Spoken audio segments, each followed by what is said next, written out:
Hello, one and all. My name is James Schaefer. Today marks the beginning of the Nirvana project. This is a test of the soul, mind, and heart. You have all been selected for his or her own reasons, whatever those may be.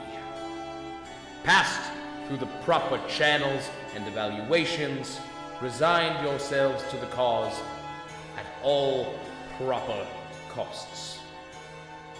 Our enemy, hatred, violence, monotony.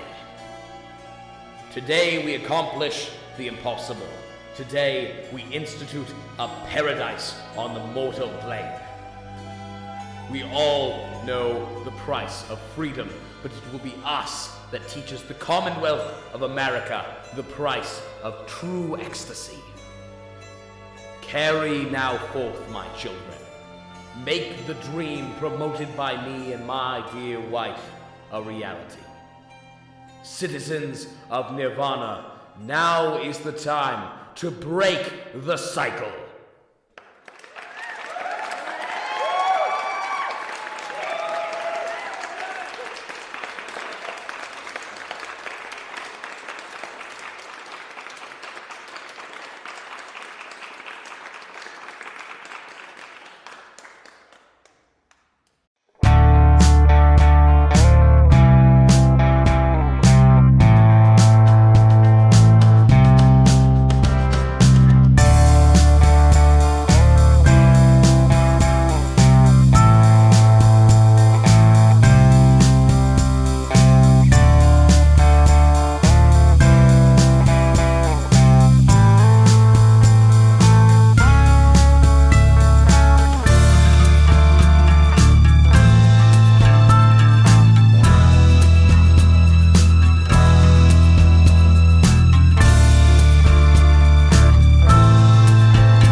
Digby Bush, if that's even your real name, which it isn't. But anyway, Digby Bush was walking along the sidewalk, groceries in hand. You've just gone on a long grocery run. I mean, what's Digby making for dinner tonight? Well, let's go with pesto. Pesto pasta? With chicken. Yes, sir. Parmesan With chicken. cheese on top. That's all right. Holy shit. I'm actually getting hungry. Digby cooking's just that good. Digby has his pesto and penne pasta and cheese, his Parmesan cheese, underneath his arm in his grocery bag, when you suddenly get a call on your cell phone. It's from your wife. Hello? Hey, Digby, how you doing? Hey, Marie. I'm almost home. I've got all the ingredients for dinner tonight. Actually, could you... you don't have to come home so soon. Could you actually go out and run another errand? I need... I had a headache. Could you go back to the grocery store? Of course. That's easy. Yeah. Just okay. medicine for headaches? Is that it? Headache medicine. Yeah. All right. Okay. Easy thank enough. You. Anything else you need? No, I'll call you if I think of anything. All right. All Love right. you. See you. Love you too. Okay. Bye. And she hangs up the phone. All right. And so you just came from Marigold's St. Mary's Golden Groceries That is the local grocery store. And I Alrighty. guess you've just been told to go back. So, are you heading directly there, or is there anywhere else you'd like to go? Well, Digby is doing a straight U-turn and just going directly back to the store. Yeah.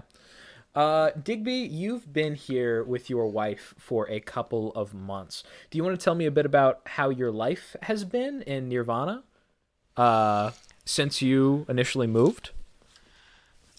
It's been slow, but that's the way Digby likes it, really. Yeah. Um, they live in a great space on the edge of town. It's quiet, and there's a really nice atmosphere. I'm not sure quite how to describe it. It's peaceful. Hmm.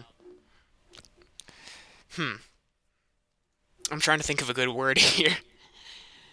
Um, Sort of a calm atmosphere.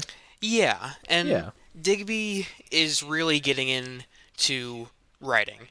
Um, he's hoping to have another successful book.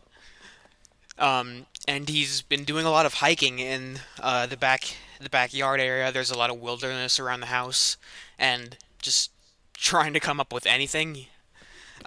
He might have even done a little snooping, just to try to find anything to write about that's cryptid related. He hasn't really been getting much luck recently, but he's hopeful. Yeah. And as you think back about your life here, you think about your relationship with your wife and your son, and more specifically, you start to think about when you met your wife all of those years ago. You think about yourself as a young man living in Steamboat Springs, Colorado. Um, and one day, when you were 16 years of age, you'd always been interested in cryptids and monsters and stuff. So you went to look at the sideshow attractions. You saw a wolfman who was really just a very hairy man. You saw Bit of a letdown. a three-armed wonder who was really just a guy with a paper mache arm taped to his back.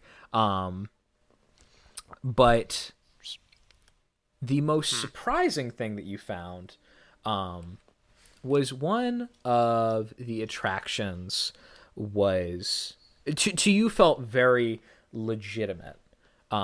It was a parrot that was missing its wings and its legs.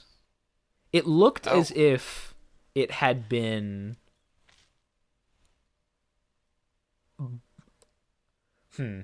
it looked as if somebody had made a wooden carving of a bird and almost brought it to life.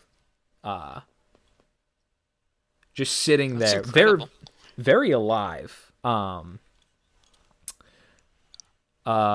Yeah, but sitting there up on a plaque. And as you looked at it, you noticed a girl with long black hair reaching down to her back, standing next to you, looking at the bird. Oh, um, uh, hey, just between you and me, I think this is like the only real thing in this, like, whatever you call this place. It This is the authentic item right here, and I just appreciate that you know what you're doing. I uh, I yeah. She turns to look at you, and she has these piercing gray eyes. You feel like being examined by her.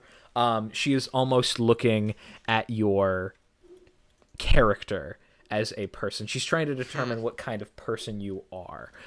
She's reading more than your face. She's trying to read your body language and take it all in.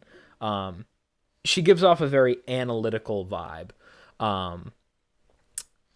But you can Digby see straightens his posture a little. Yeah, she has very beautiful features. She looks to be your same age, around 15 or 16 years old, and she takes in what you say, and she nods at you, and she turns to look at some of the other exhibits. Oh, sorry. I genuinely do not know what to say here. Are you... Wait, are you done already? You know, like, are you not interested in this bird? This is, like... I'm sorry.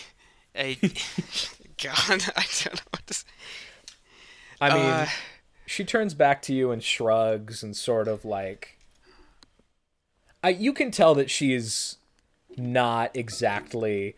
She's either not enthused or not really won over by the authenticity of the bird. Okay. Can I ask your name? She goes to open her mouth a little bit, but then quickly closes it, and gulps a little bit, almost as if she felt like she was making a mistake. She does look at you, and quickly goes to grab something from her pocket, and she takes out a little card. And what's hands this? it over to you.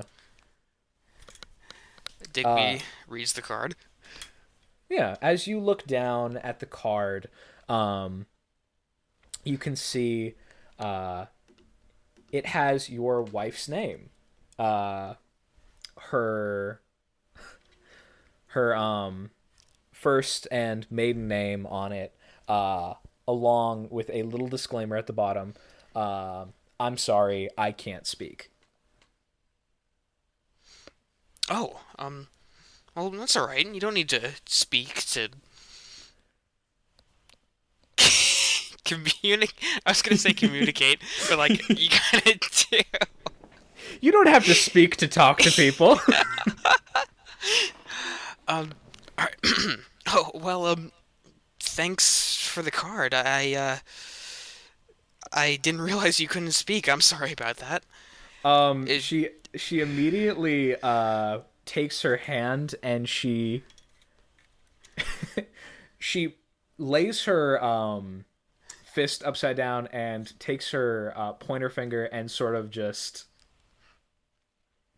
It looks like she wants the card back. You can tell that she only has one of those cards. Here you go.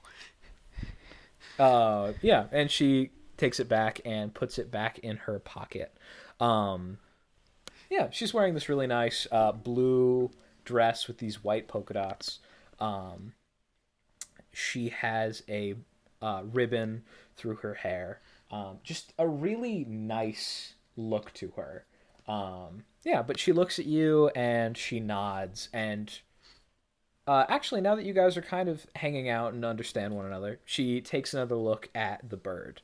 And she seems to notice something. So she steps... There was this little, like, wooden rail there to keep you from the exhibit. Yeah. Kind of standing on this podium in the middle with dirt on the ground.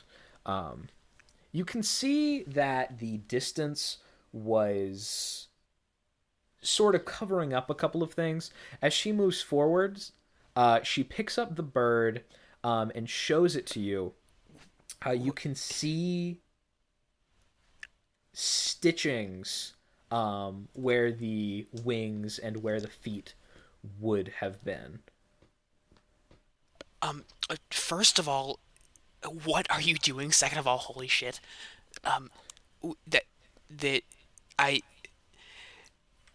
we should put it back. I don't think we should be messing with this type of thing. I please. She looks at you and raises an eyebrow, and takes the bird and starts to leave. What you you can't just. All right, Digby immediately follows after. Okay. She starts to go over towards the edge of the woods. This carnival is sort of situated in a clearing in the woods. Steamboat Springs is a very small community. Not too much to do around. You've actually been looking forward to this carnival in particular all year.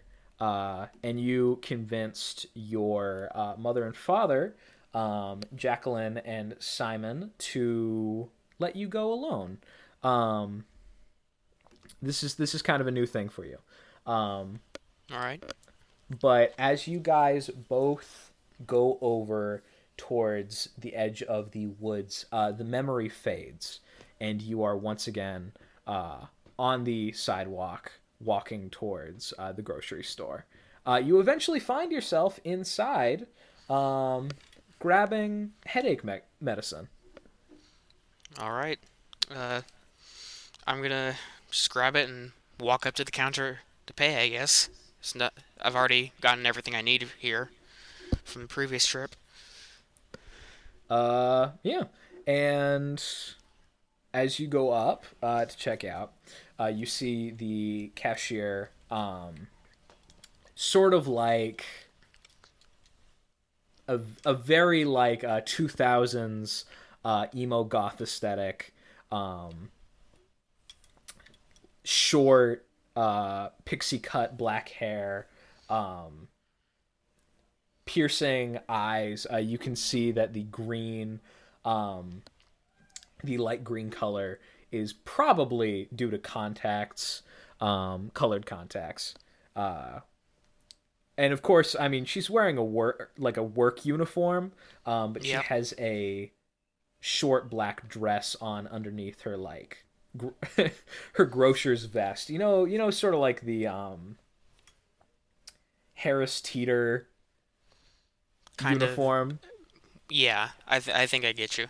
Yeah. So it's a very odd look. And you can see the name tag says Maggie Reyes. And she says, "So, can I have the money that you need to buy Yes, those?" I'm sorry about that. How much was this again? If I told you it was $100, you would not believe me. You could just check. I doubt it is $100. It's not $100, and I also don't know how much it is off the top of my head. So, do you mind like looking at, the tag on it? Digby rolls his eyes and looks at the tag. It's like $5. All right. Digby digs into his pockets and pulls out like a wadded 5 and slides it over the counter. Ooh, yeah, you're paying with cash? Is that a problem? No, I just yeah, and she grabs a plastic like one of those grabber thingies, like the plastic grabbies, Bruh. and picks it up and puts it in the register. You're actually owed 22 cents of change from this transaction. Excuse me. This was Yeah. 5 was actually a little over. I need 22 cents change. You need. Oh. It says on the bottle. The price. Yes. I need change. Here's the thing. Here's the thing about cash. Do you know how we do transactions with cash? It's like you touch it, and then I touch it, and then I put it in this register. Uh-huh. And then when somebody needs change, I have to take it out of the register and give it to you. Right. And then you're going to give it to somebody else. And the Who thing said I was is, doing that? I don't know how many people that's touched. And coins are kind of small. So if you really want Excuse me? your 22 cents, you can come behind the register here and get it for yourself. This is terrible service. Can't you just hand it back to me? What's the problem with 22 cents? All right, okay. And she reaches underneath her little station there, and she brings out a box of rubber gloves. And she puts them on and opens up the register and grabs 22 cents out. Thank you. Digby walks away. All right. Yes. Kids these days. Whippersnappers. You get back to the point that you were at before, where you had the groceries, and you were going back home. And you get another call. It's from your wife. Oh, hello? You alright?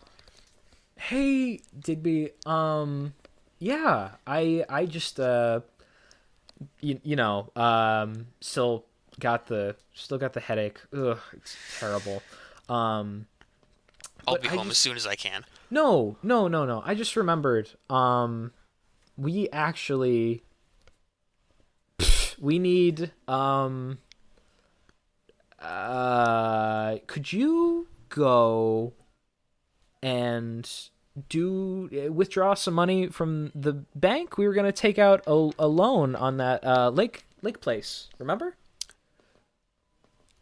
Oh, right, the lake. Yeah. Exactly. Yeah. I completely forgotten about that.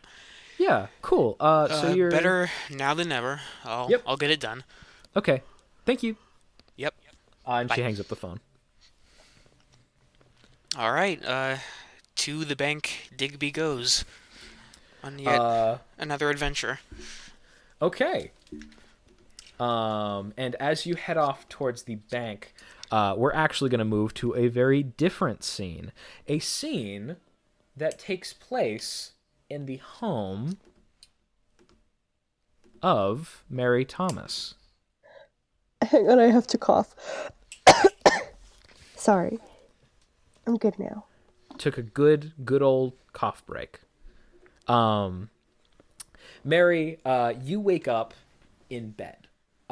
In your bed, what does your room look like? I don't think that we've ever taken the time to describe your room, your living quarters. What does it look like? So it's kind of bare because her and her dad just moved there like a few months ago. But in the time since they moved, she's painted it like this light pastelish pink. On one of her walls, she has covered with a lot of Polaroid pictures of her and her friends from back home.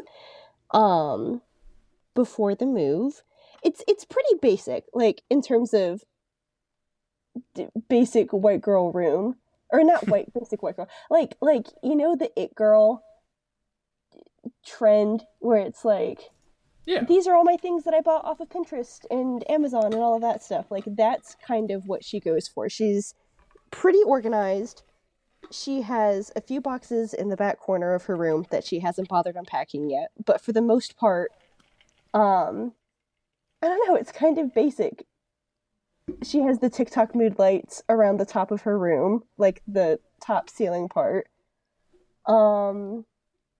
Yeah. Yeah. Great. So you shoot out of bed. You check the time. It is 9:00 in the morning, and you know what that means. You have 20 minutes to get ready for school before the bus comes. Yep, totally fine. Does her dad not drive her to school? Yes. Your dad would already be at work at this point. Okay, never mind. We can cut that part out. Um, uh, okay. So she starts getting ready. She has a multi-step skincare routine that she does every morning.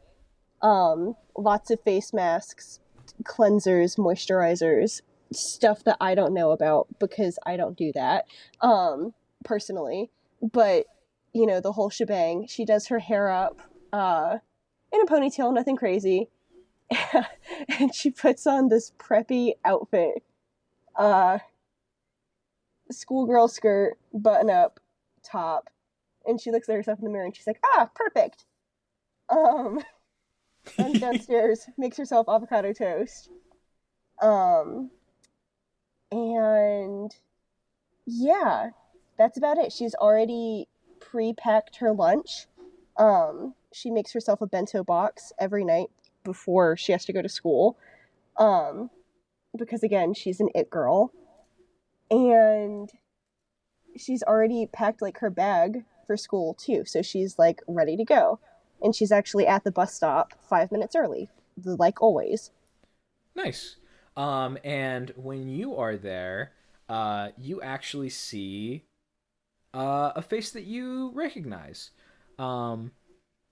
One of your friends from the school theater tech crew, Quinn Stark, walks up. She's, about your age, blonde hair, in a ponytail running down her back. It's sort of weird that she's in the tech crew because she hangs out with a lot of the people in like the popular clique who don't really interact with like any of the theater people. But that's her interest, and you guys sort of bonded over that stuff in the first couple weeks of school. And she comes over and she says, "Hey, Mary." Hey, Quinn! Oh my god, I cannot believe that we're starting Tech Week in a couple of days. Yeah, me neither. I've always wanted to do tech for Midsummer. It's nice. I'm so glad Mr. Stern let us do the lighting. I know, I was really surprised, with me moving here recently and all. I know how tight of a clique the theater community is up here, and I'm just so happy to be participating. Well, we were glad to have you. Our department doesn't really get a whole ton of funding, and having you here has made a world's difference. You showed us that one lighting technique, and it completely changed the way that we did the set. Who knew that combining 3 different lights with 3 different colors on one place on the stage would give it so much warmth and vibrance? And she just starts going on and on about this nerdy lighting shit, and drones on until the bus comes, and you guys get on, and you ride to school. You go through the neighborhood. You depart from your cul-de-sac, down the road. You pass by this weird looking park with an eerily like abandoned looking playground, and you see one homeless looking guy hanging out on the swing with a cigarette in his mouth, kind of like downtrodden, not a very good look. And as you continue down the road, you see the Erie Clinic, the bank, things you've come to like really enjoy on your little ride that you take every morning. And eventually you get to school. And as you exit the bus, you and Quinn say bye, and you are off to your first period class. Yay! Yeah. What math do you think she would be taking? Not smart math. Not smart math. I don't know. So, Like maybe a geometry? yeah. I don't know. We said she's 15, right? Yeah, she's 15. So I'd say sophomore. I it's, mean, geometry. That's a thing. yeah, you go off to your geometry class your sophomore year. Um, Last year you did sort of like a preliminary math 101 like basics um, class. Um, Again, back home, your mother would tutor you during the night. It was you actually have fond memories of math uh, because you have a connection with your mom and you miss her a lot, but she's going to move up soon, and you've been struggling for the first couple of weeks because it doesn't really click with you, um, but you know that once she gets here, it's all going to be okay. Yeah. Yeah. Um, so when you roll up to class, you're actually stopped in the hallway um, by a sort of like shorter kid. Um, he has red hair and one of those like newsboy caps and a sweater vest. And he's holding a notepad. And he turns to you and he goes, "Hey, Mary, how you doing?" Um, good. You Do you I? don't you don't recognize him. I'm good. I'm going to math. Yeah. You take, and he looks through his notes. Geometry? Um, e- I'm sorry. Do I know you? I don't want to be rude. No, yeah. Tim Warman. I'm a columnist for the Nirvana High student newspaper. Oh, It's kind of my job to know who you are. right. Okay. Right. I'm sorry. This is kind of weird. Can I help you? Well, yeah. I just have a couple of questions for you. When we get a new student here, I like to do a article, just sort of like getting to know them, so that the students know a little bit about you. Um, and here's something Mary. From your time being here at the school, nobody reads the stamp paper.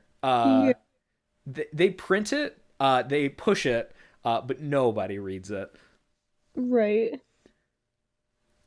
Um, Uh, and he goes, okay. I just have a couple of questions for you, and then you can be on your way. Um, okay, sure. Okay. Where'd you used to live before this? I'm from Oregon. Oregon. That's a nice, far away state. Good stuff. Starts scribbling that down. Any particular place in Oregon or just Oregon? Um, I actually used to live in Bend, Oregon. Uh, you wouldn't really know it other than we have the last blockbuster. So, that's fun. Oh, yeah, I saw. Uh, The I documentary, yeah. Yeah, I saw the document. Yeah. You know. Mm-hmm. Yeah. Cool. Jots it down. Um, what was? Did you have any childhood pets? No. Both of my parents traveled. We didn't really do the whole pet thing. All right. Speaking of your parents, what do your parents do? Um, well, my mom's a nurse and my dad is a police officer. Oh, wait. Oh, is that Thomas? Thomas. Would your dad be? I want to be getting this right. James Thomas, who just took over the sheriff position? Jesus, this is like freaking Mary out a little bit. But she kind of nods awkwardly and she's like, yep. Uh-huh. Yeah. Yeah, sorry. Yeah.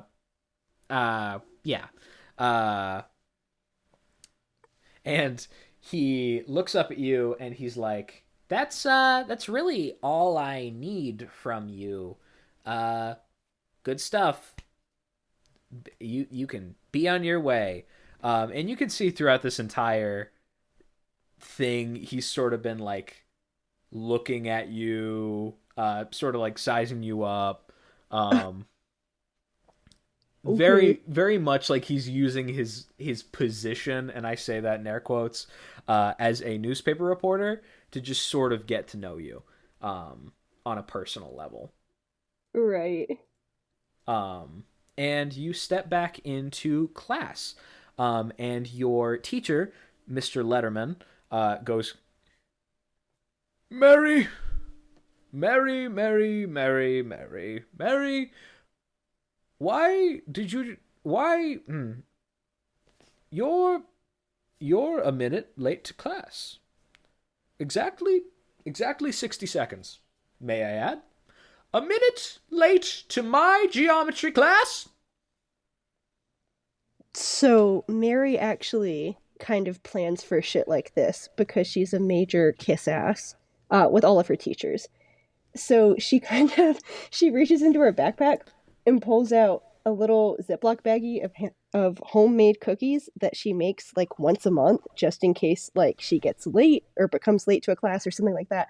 And she has a handwritten card with it, and she hands it over to the teacher, and she goes, I am so sorry. There was a situation going on at home, and I just couldn't help it, but please take this as a token of my gratitude, because I just love geometry, and I hate to be late. I said this all on the first day slideshow, and he walks over and clicks onto his computer, and the projector comes on, and he's going through like a Google Slides. He said, 15 seconds. That is an at-home, like, parental disturbance. 30 seconds. That is a dead relative. 45 seconds. You can still get off of, because, I mean, if you bribe me. And 60 seconds, Mary. 60 whole entire seconds. What does it say right there? And you can see up in bolded letters, in a papyrus font, no excuses. Right. Could you just try one of the cookies? I'm sorry, Mary, but unfortunately, I'm going to have to ask you to go and see the principal.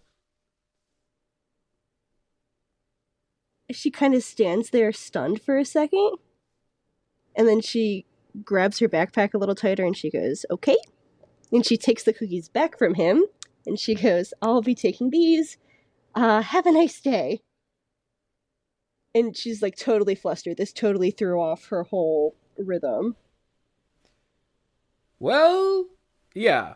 Get the hell out of my classroom. That was and as you go to close the door, you can hear through the like crack.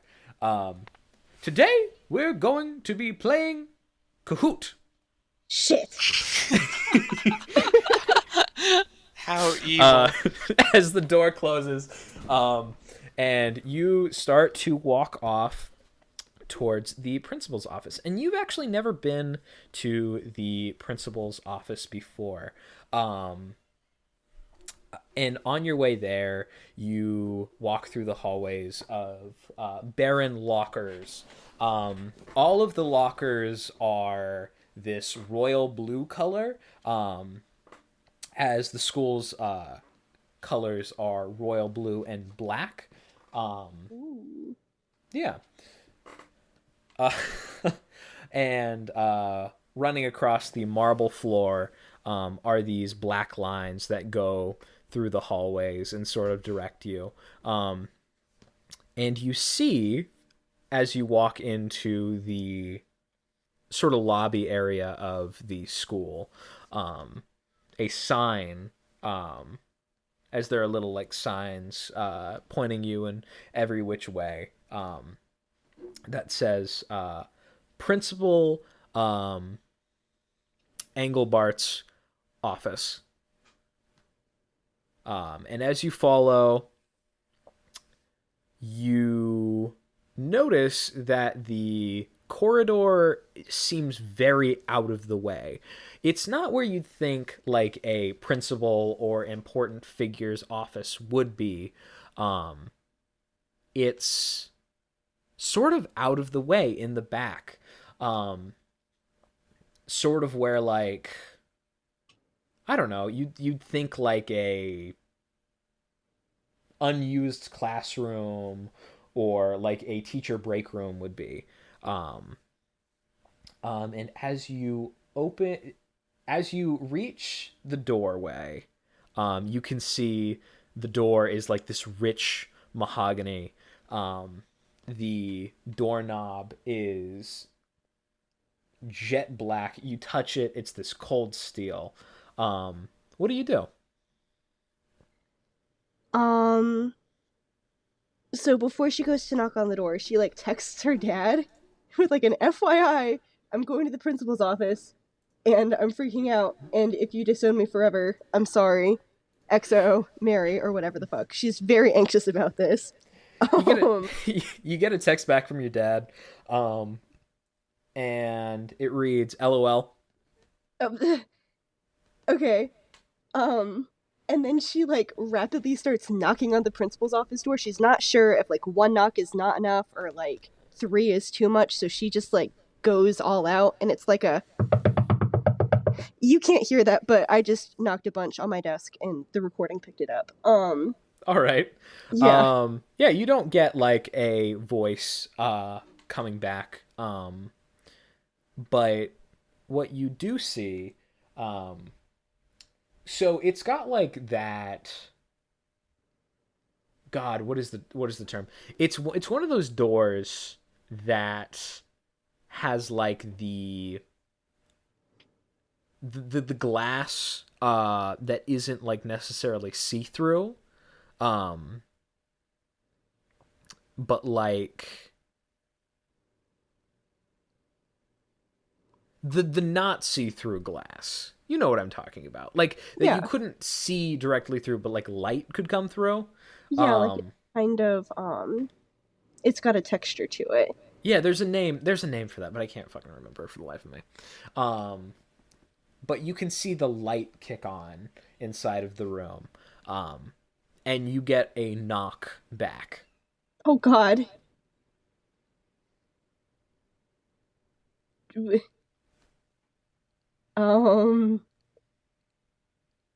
She kind of tries to open the door and crack it open just a little bit. Okay. As you crack it open just a little bit, the door flies open. Oh god. And we go back to Digby Bush. Alrighty. Digby, you have just taken out a substantial loan at the bank, and you are back in that same location, walking back with a wad of cash when you notice, once again, your phone vibrates. Oh, hello? It's your wife. Hi again. Hey, Digby, Yes? yeah. I just remembered that I totally forgot to check out that book on monsters and cryptids and stuff for you. And I have them holding it for me. But you know, headache. Could you go and pick it up? Hunter, are you feeling alright?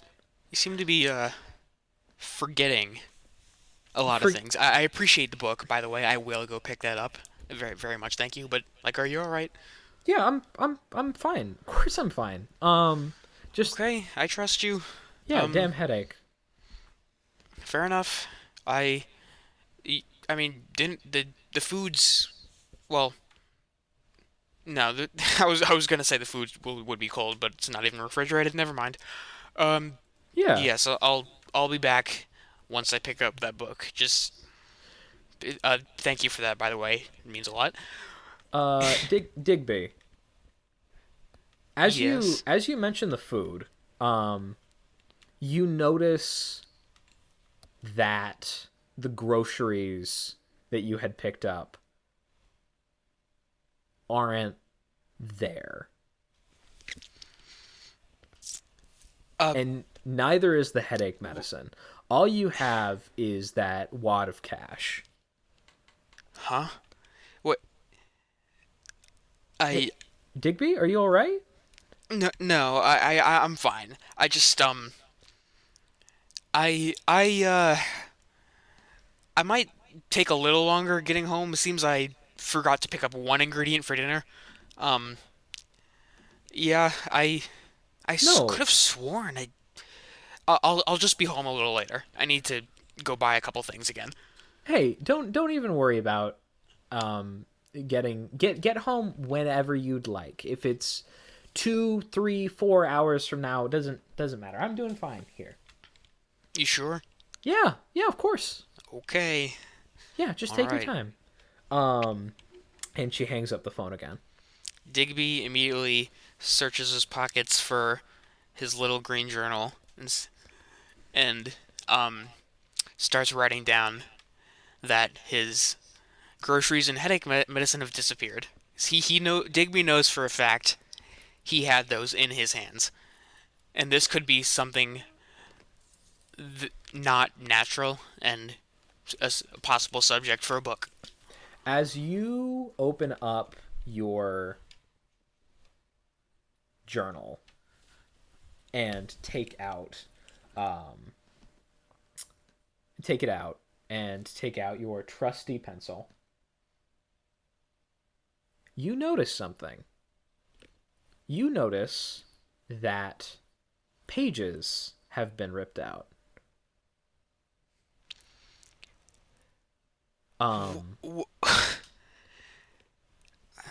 Okay. You notice that in the middle, about 15 pages have been ripped out of your journal. Digby keeps his journal on him, like almost all the time. Um, that's very that's a very alarming thing for him. He's pretty shaken up. He almost always has that thing on him. Yeah. Um, and you also notice that the first couple of notes that you've made while being in this town, um, they've been, well, lost groceries. Oh. Yeah. You see repeated a lot. Just like those same words repeated over like pages, or Not over pages necessarily. You look down and you see the place that you've scribbled lost groceries. It's like what happens when you trace over the same thing too many times. Like when you go to write something and then you go to write the same thing down on that exact same space again, how it sort of presses Yeah. into the paper. The page Right. is almost ripped. that's a lot of times to write that word. Those words. Yeah, that is not good. Another thing Digby is not now has on his to-do list is buy a new journal. Um, and write down what's happening with the other one. Okay. Where do you head now? Um, Digby is going to, I think, hustle on back to the grocery store for dinner and headache medicine first. Okay. And as you head back that way, you're taken by another memory. Um, this would be 2 years after the carnival. You are now 18, and you have spent a lot of time with this woman you've met. You learned a lot about her and her family. Apparently, she lives with her aunt after she had some sort of accident with her father. She really isn't into the spooky or macabre a lot. It like really, really upsets her. Um, and you've just sort of been a friend to her. Your writing about the spooky and paranormal. You tried to show it to her a couple of times, but she was really resistant to it.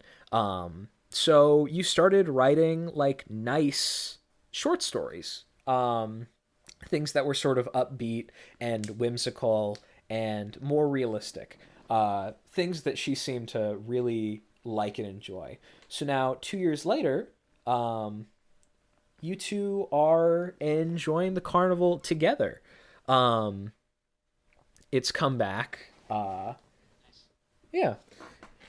And she sort of runs over to the Ferris wheel, grabs your hand, and you can see she's wearing the same blue dress with the yellow dots that she wore when you guys first met.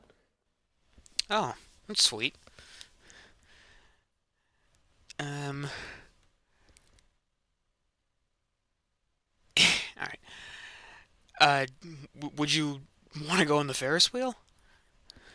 She I. points at it aggressively and looks you dead in the eyes. All right, all right. On we go. Let's get in line. So she takes you, and you guys walk hand in hand over to the Ferris wheel. You grab a ticket. You pay $4.48. That's the fare to get on. And you sort of ride on there. And as you guys reach the top, she turns to you, and she looks down for a second, and she opens her mouth, and she says, I love you, Oliver. So, out of character for a minute, she has not spoken before this, I'm She assuming? has never spoken, ever. Aw. All right. Oh my god. I love you too. And she hugs you aggressively, and you are then taken by a flood of memories. Your lives together, as she sort of opens up to more and more people. You sort of started this healing process for her. Apparently, her muteness was an effect of a deep trauma that she suffered at the hands of her father, who used to tell her these like horrifying stories, to just sort of like, because he thought it was fun, because he liked getting a reaction out of her. And one day, she was playing in the woods, and fell into a cave. And she sprained her leg. She couldn't really move very well. So she just stood stationary there, and as the sun fell. It cast a shadow down into the cave. That, because of the stories her father had told her, she believed was a monster who was coming to kill her. It sent her into a state of shock that she didn't recover from for days. For months afterwards, she wouldn't eat a lot. She wouldn't listen to people, but it almost permanently impaired her ability to speak until you came along. And you guys had this amazing romance eventually that blossomed, and you guys got married at the ripe age of 26. Yippee. But unfortunately, she was very resistant with your career. Okay. Writing books on cryptids and monsters. After this event where she opened up to you, you felt like you couldn't share that side of yourself with her. So that was the invention of Digby Bush. Oh. Okay. While you were away enrolled at college, you and a couple of friends were swapping stories, and you got really stressed out about this, dilemma that you had. And they just told you, why don't you use a pen name? It was just that simple. Just that simple. And so, of course, there was born a dual life with Oliver Minter, the successful children's book author, which is your day job, and Digby Bush, who wrote these novels about cryptids and monsters. And that's when the memory fades once again. And I'm just still walking then? At this point, I'd say you got your groceries. All right. If I've gotten the groceries and everything, Digby would be like hauling ass over to the nearest place that sells journals. Nearest place that sells journals. You remember that at the library, they have sort of these like journals in the gift shop. Okay. Sort of like little things. They're cute. They're journals that their covers are different classic books. Just sort of like the novel gift shop. And that's the nearest place you'd go to find journals.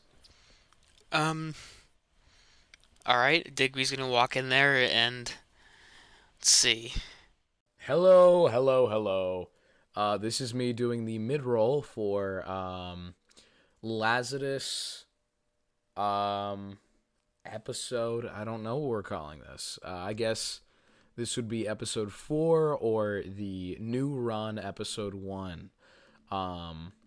This is the first time I'm going to be talking directly to the audience. And it is in the form of a mid-roll. If you don't know what a mid-roll is, it is the segment that goes in the center of the cast where I talk about and shill things. Here I want to do some acknowledgements, go over the artists who made these fine songs that we used in the video. The song March of the Morose that happened in the that you're going to hear in the second half is done by Drveramusic on Fiverr. And of course our theme song, which I have aptly titled Theme of Lazitus, is done by Clubmosses on Fiverr. Their services will be linked down in the description. I have a bit of a hoarse throat right now, so that is why I sound like this. You also may notice a difference in quality between the first and second half. We recorded these sessions a couple of weeks apart. This has been in a bit of a production hell. I'm not going to give out all of the details on that. A comprehensive, detailed description of that process is going to go up on our Patreon. Speaking of our Patreon, it's a thing. We are active on Patreon. We provide content. At the time, I have only provided Lazitus content. What is up there right now? I have links to all of the music up there, even the stuff that I have not used yet. We have some links to tracks from projects that may or may not still be being made. And also, we have the DM notes for the tutorial one-shot that I did with our cast. Moving forward, I have no idea what this is going to look like. Episode 2 has not been recorded at this time. And, yeah, if this is coming out on Halloween like I hoped that it would, happy Halloween. One more thing I'd like to do, something I've never done before, is do a quick shout out to some of my inspirations. When making this show, I really try to keep in touch with the places that I've taken inspiration from. And one of those places is Just Roll With It. Just Roll With It is a wonderful TTRPG podcast run by 4 amazing guys, Bisley, Grizzly, Condi, and Slimesicle. They are fantastic. If you haven't listened to them, give them a listen. Their pirate 5e game, Riptide, has been ongoing for around a year now, and it is fantastic. I also give their Patreon products a listen. I've modeled my Patreon very closely to theirs. I'm an avid fan of it. It's incredible content. But as far as other things are concerned, the entire reason I know about this system, the Adventure Zone, the Amnesty arc, the McElroys, they speak for themselves.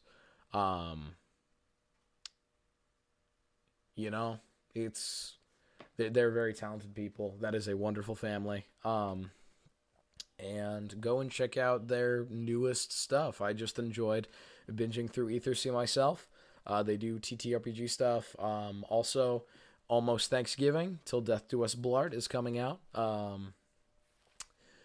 And in terms of other Imaginauts programs, check out It's Schway Schwarbage. Listen. You're not a fan of Batman. I'm assuming you're not a fan of Batman, but you might be a fan of these 3 funky boys. They are so funky and cool. I'm one of them. I'm the funkiest. I don't know what they're going to be saying, but I am the funkiest of the 3. And it's just some good quality content, some funny stuff. You don't have to be a fan of Batman to enjoy it. You can actually be majorly critical of Batman and still get a big ol' hoot out of the content. It is a Batman review podcast where we determine whether a certain piece of the media is schway or schwarbage, that meaning good or bad. It's a very binary scale and does not, doesn't leave a lot of room for 7.5s. I'm looking at you, IGN.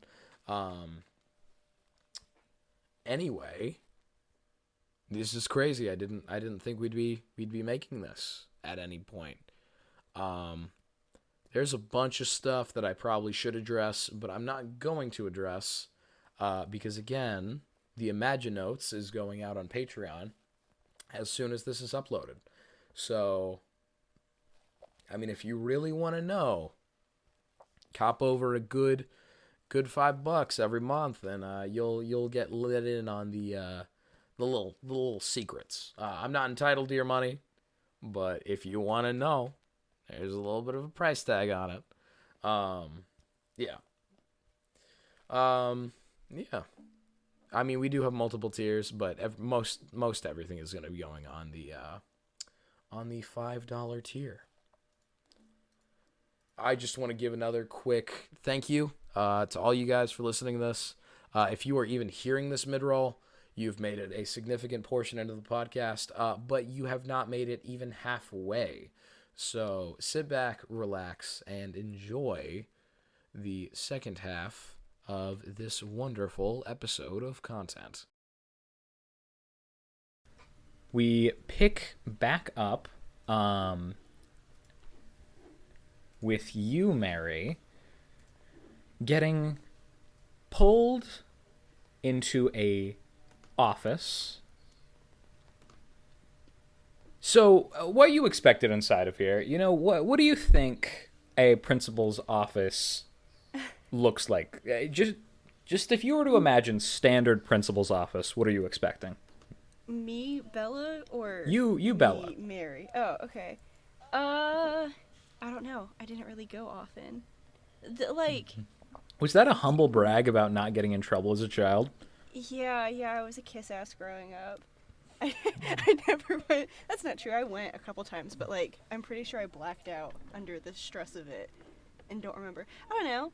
Like a desk in like the movies and the shows, there's always like a little room before you get to the principal's office that's like the secretary, and she like looks at you all menacingly and she's like, "Bleh," and then she goes, "He'll see you now," and you go in and it's the principal.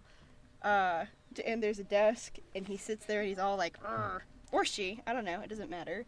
And there's like, it's one of two things where it's either all of these like academic achievement plaques on the wall behind the principal's office desk, or it's like inspirational posters and things.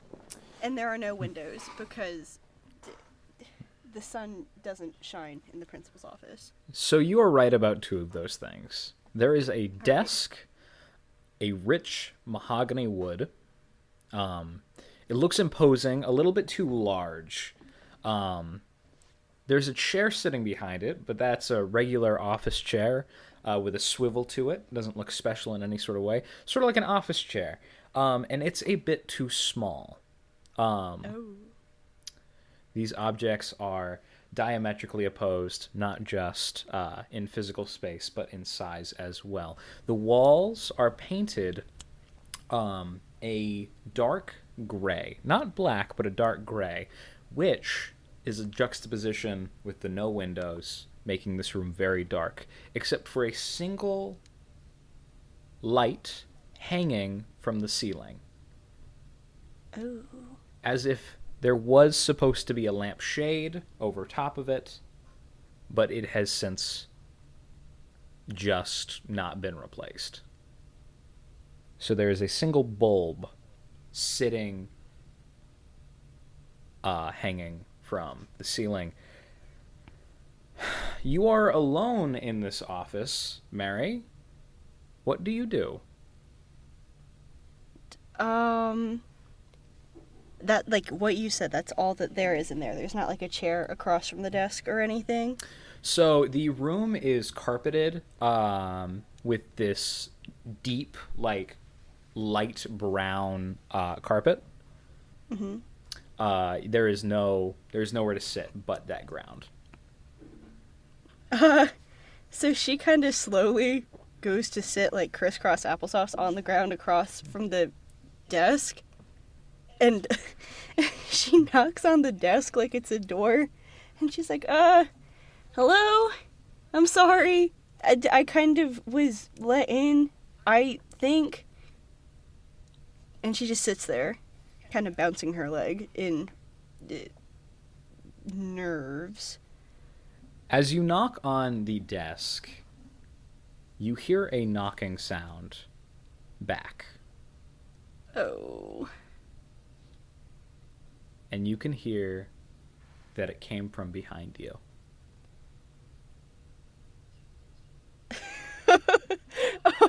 Shit. Okay. She turns around There's nothing there. Okay. She gets up. Mm-hmm. She takes some paper out of her backpack. She writes a little note saying, "For the record, I went to the principal's office." She writes her full name, the date, the timestamp of when she was there, just in case the principal shows back up or whatever. And she kind of slowly backs out of the room, or I guess tries to. So she backs out of the room. Is she walking forward or backwards? Forward. Oh, okay. And then she hears a voice coming from behind her. Mary Thomas, Oh, shit. what are you doing? Can I turn around to see who it is? Yeah. Okay. You think that there's someone there? I turn around. Well, there's a voice. Well, you didn't see anyone earlier. I turn around again. She's freaked out. Nobody there. Okay. Yeah, she definitely walks out of the office. Okay. As you go to open the door, your hand wraps around the knob, and the deep brass of this off golden knob heats up and singes your hand. Ooh.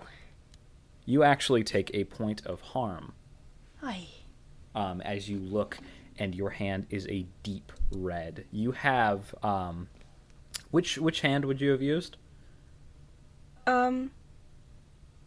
She's quirky. She's left-handed, so I guess I used my left hand. And so your left hand has a 2nd-degree burn.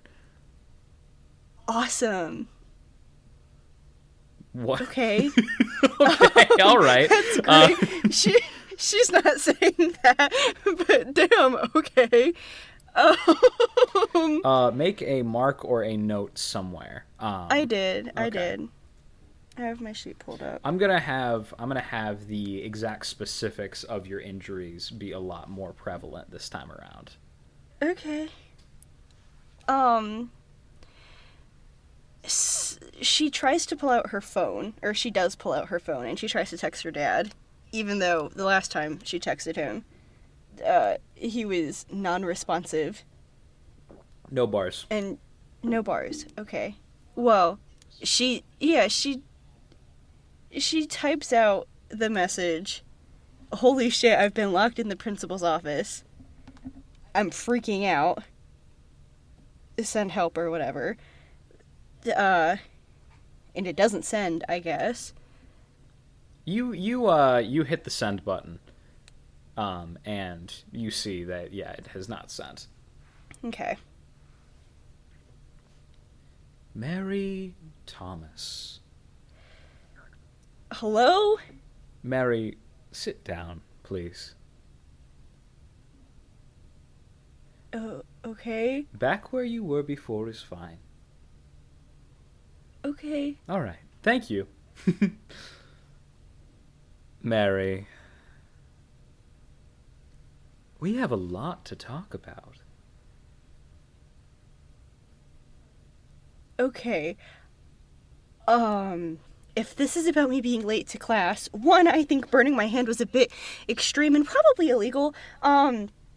And two, it wasn't my fault that I was late to class in the first place. There was this guy, and he was asking me all kinds of weird questions that weren't even really fair in the first place. And the teacher wouldn't accept my cookies, which is weird because everyone likes the cookies that I bake for them.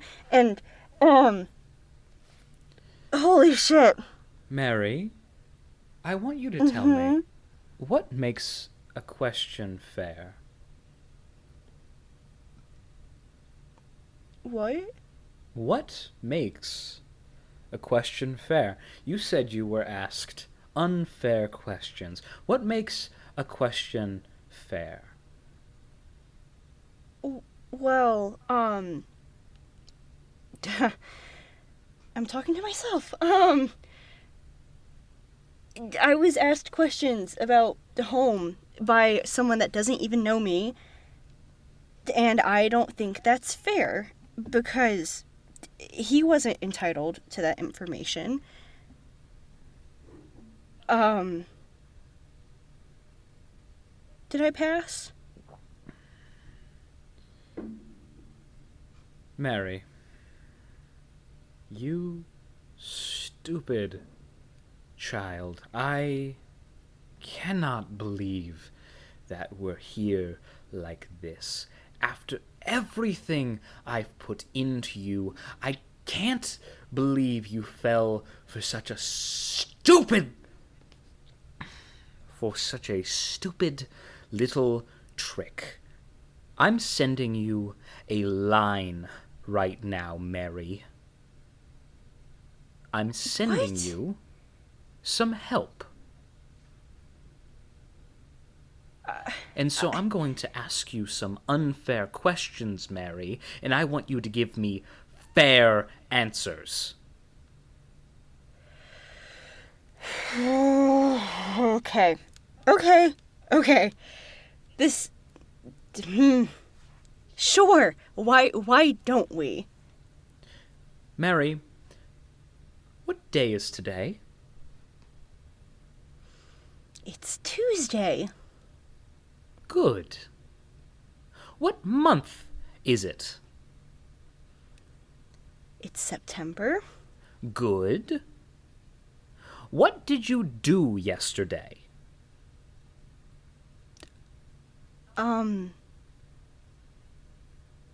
I worked on unpacking in the house with my dad before he had work, and then I went to school.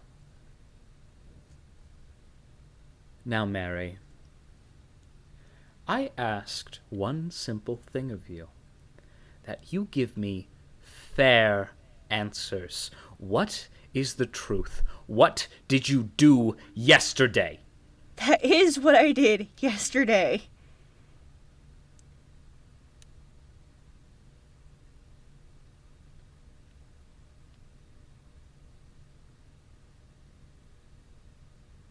Hello?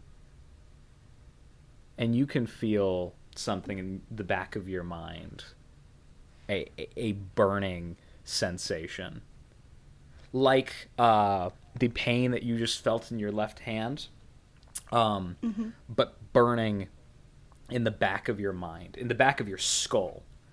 You feel like there's something physically burrowed into the back of your skull right now, scorching and burning you. Shit, what the fuck? Mary, that's not me. All I'm doing is challenging. Who are you? Mary, you know who I am. So I want you to tell me.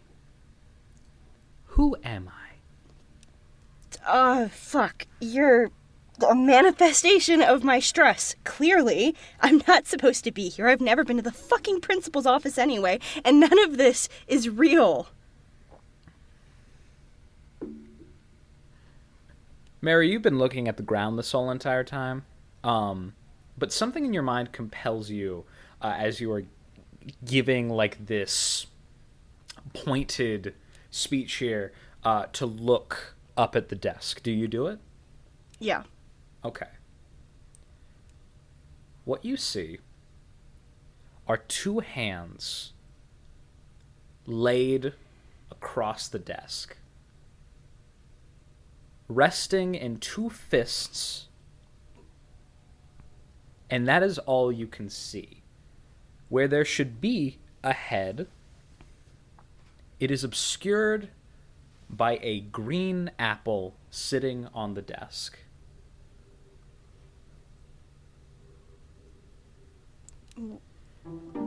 Now, Mary, I want to ask you again, who am I? I don't fucking know. Clearly, I don't know. You're a pair of hands and a green apple.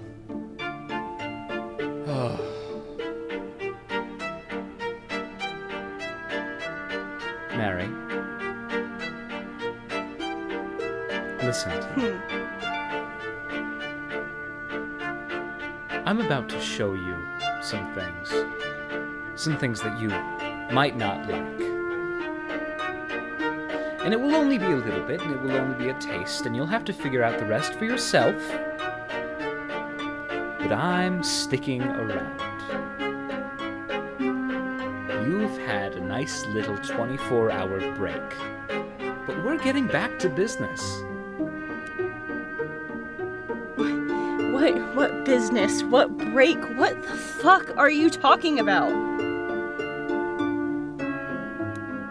And that hand reaches out, and with an extended index finger, pokes you in the forehead. And it's enough force to, like, sort of send your head back, but you can feel the rest of your body give out as you fall backwards. And on your way down, you remember a couple of things, bits and pieces. You remember a creature. You remember how there were two other people that you were working with,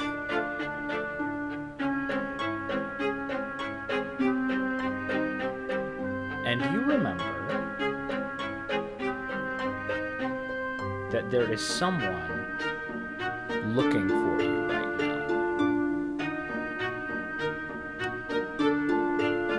You don't remember who, no specifics, no nothing, but you remember enough to know that something isn't right.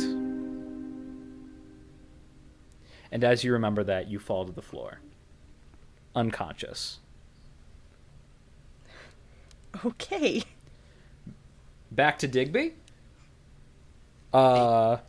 Digby, you are walking on your way to the library.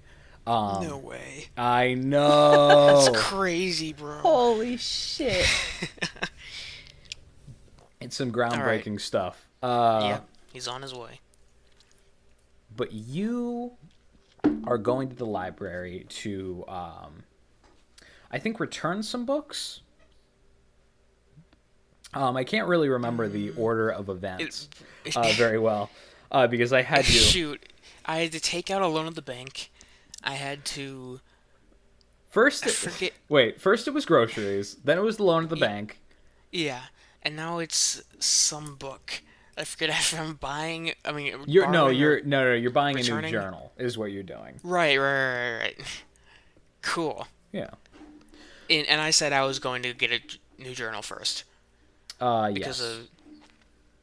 And, can you remind me what happened? What was the weird thing that happened in my other one?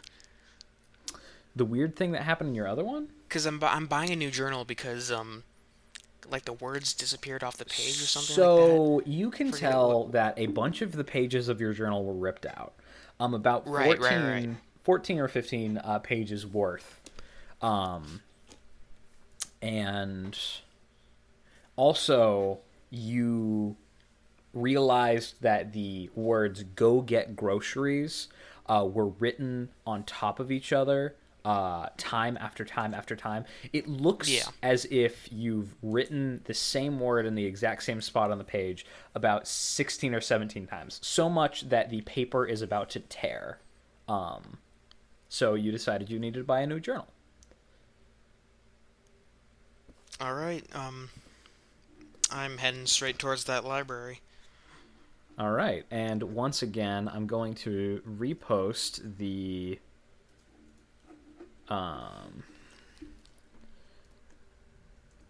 map. Okay. Here. So you were walking from St. Mary's to the library. Okay.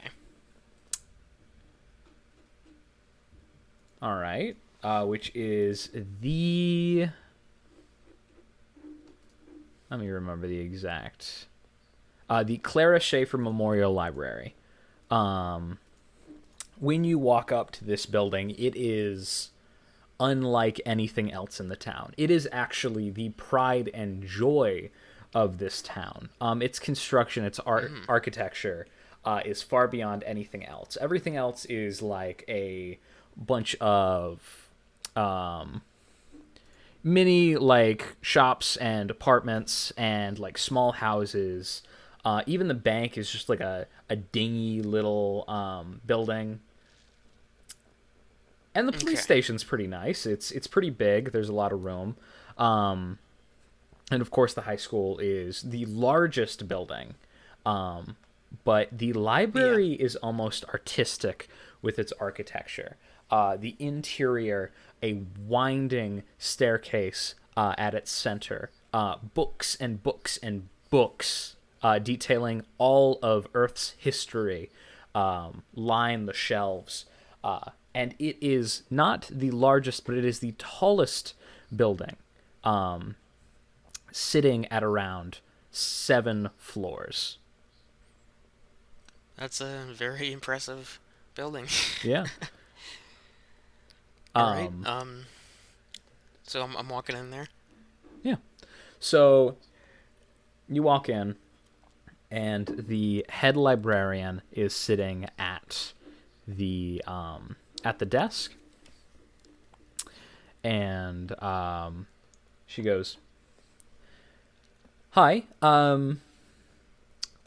what can I get for you today?"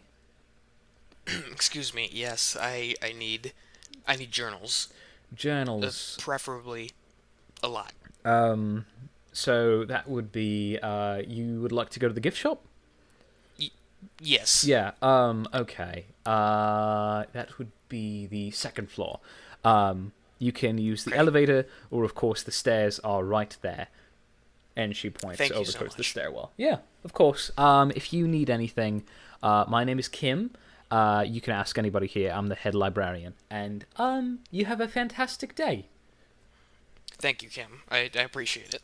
Of course. Digby starts speed walking towards those stairs. And as you turn away, she actually says, one more thing before you go. Yeah. Are you Digby Bush? What? Why, yes, I am. I didn't realize anyone... Well, do I know you? No. No.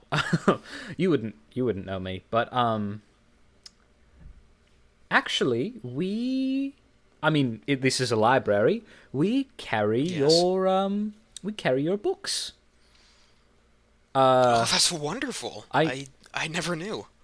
Yeah, a library with 7 stories, such as this.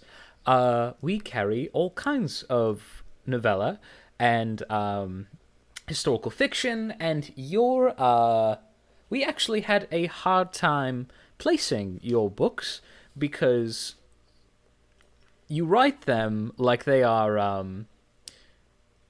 how should I say this? Detailed, researched discoveries that are not backed up by proof. So, unfortunately, if you're going to check out any of your books, you're going to find them in the fiction section. Okay, I'm not checking out any of my books, but let me say there is plenty of proof. I think you need to have those moved. We can discuss this later, Mr. Bush, but I was actually going to talk to you about maybe scheduling a book signing at some point. We actually do a promotion where we sell a book of the month, and having you as an author in our town, a local author, we could arrange something. Maybe make some sales. Are my books really that popular? Okay, don't answer that question. I'd love to do a book signing. Okay, I'll put you down for next week. Next week, as in like today, next week, same day? You can just swing by today, next week, and we can schedule something for the following day. I'll print some signage and post it up around the town, and we can get something figured out. Thank you. Yeah. This was a great surprise. Well, it was a great surprise seeing you here. I was actually going to reach out to you by email, but weirdly enough, you don't have any contact information. Not official, anyway, that you've posted anywhere, ever. I apologize for that. It's complicated. I understand. Well, have a fantastic day. And she goes back to typing on her computer terminal. Okay. Digby isn't sure if how Kim knew who he was. Because as far as Digby knows, he hasn't posted his face online anywhere. And he doesn't interact much in the town. But I guess he could save that thought for the journal when he buys a new one. So, could Digby make me a flat intelligence check? Alright. Just for recollection? Let me check my... That would be sharp, right? Sharp, yeah. Okay. And it's a d20? Yes, it is. No, it's 2d6. Right, that's right.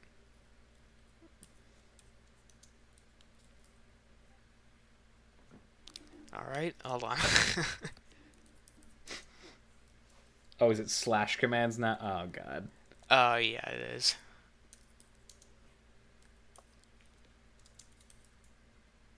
No?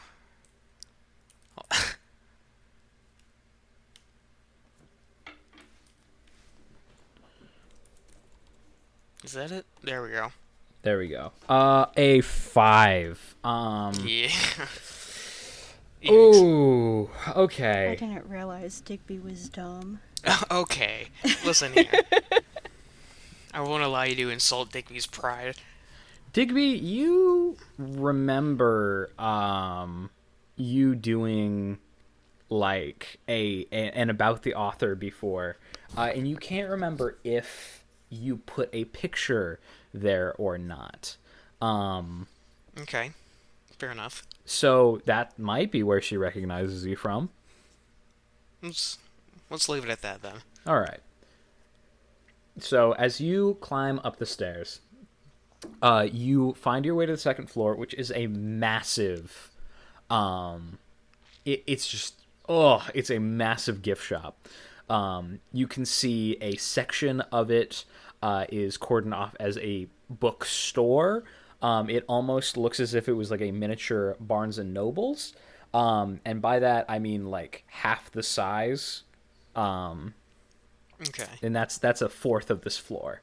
The other half is a coffee shop / cafe area, and the third part is like the actual gift shop style place with a couple of stands with plenty of actually general goods, calligraphy stuff, like empty like map scrolls and posters and all those sorts of things.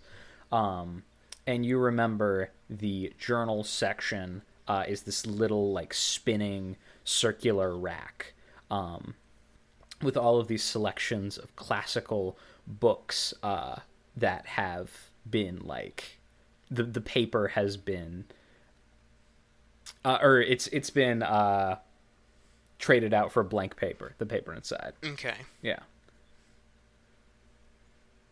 All right. Digby's heading directly towards those journals. All right. So as you head towards the journals, you recognize a couple of, familiar classic stories: Anne of Green Gables, Moby Dick, Frankenstein, Dracula. That's sort of in that section. You see. You actually see one that's just the Bible, Okay. You see one that looks to be like an old Chemistry 101 textbook. That one's kind of out of the blue, but they just look to be these hodgepodge like books with the innards replaced. Okay. Do you have any classic stories you want to look for?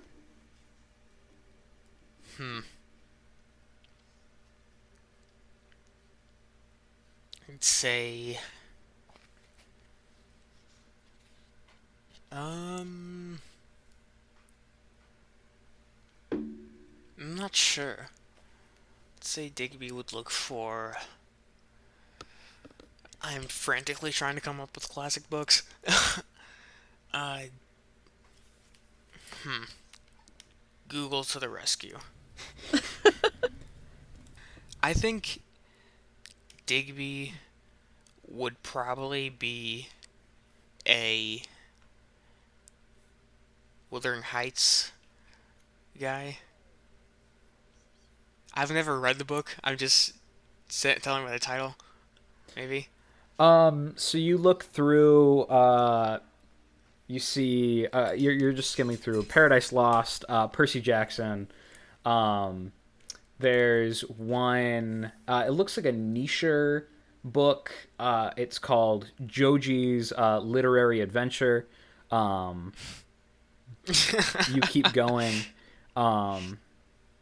and eventually you pass by, and it's just a blink.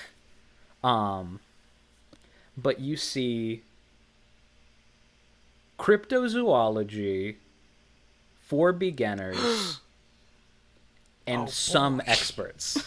Not the oh boy. Written Hot dog. Golly gee willikers, not cryptozoology. Well, for beginners and some experts. and some experts, written by Digby Bush. I think Digby would think for a moment, like, does he really want to have the cover as his own book, as a journal? Like, that's a little... But he grabs it. He grabs it. What does he do with it?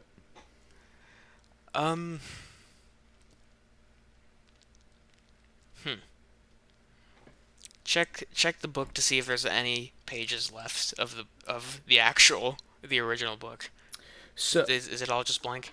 So as you look at the cover and sort of like inspect the book, you see that the cover image is actually your first find, your first actual cryptozoological find, and that would be the bird without wings or feet from the carnival, and it depicts the anatomy of this bird.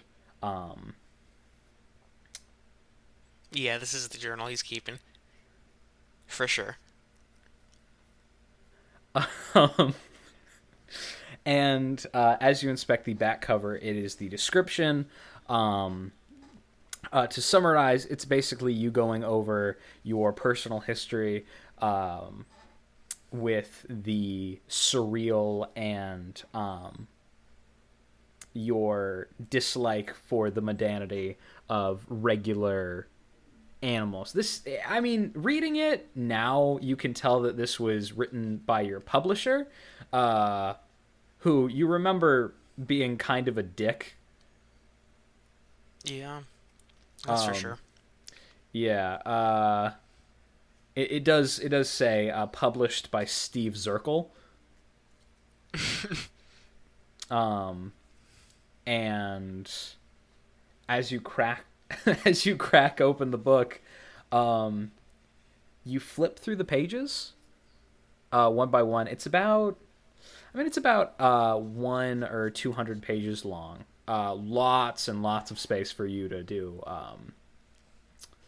do stuff. And inside, you actually come across a portion that seems to be written on.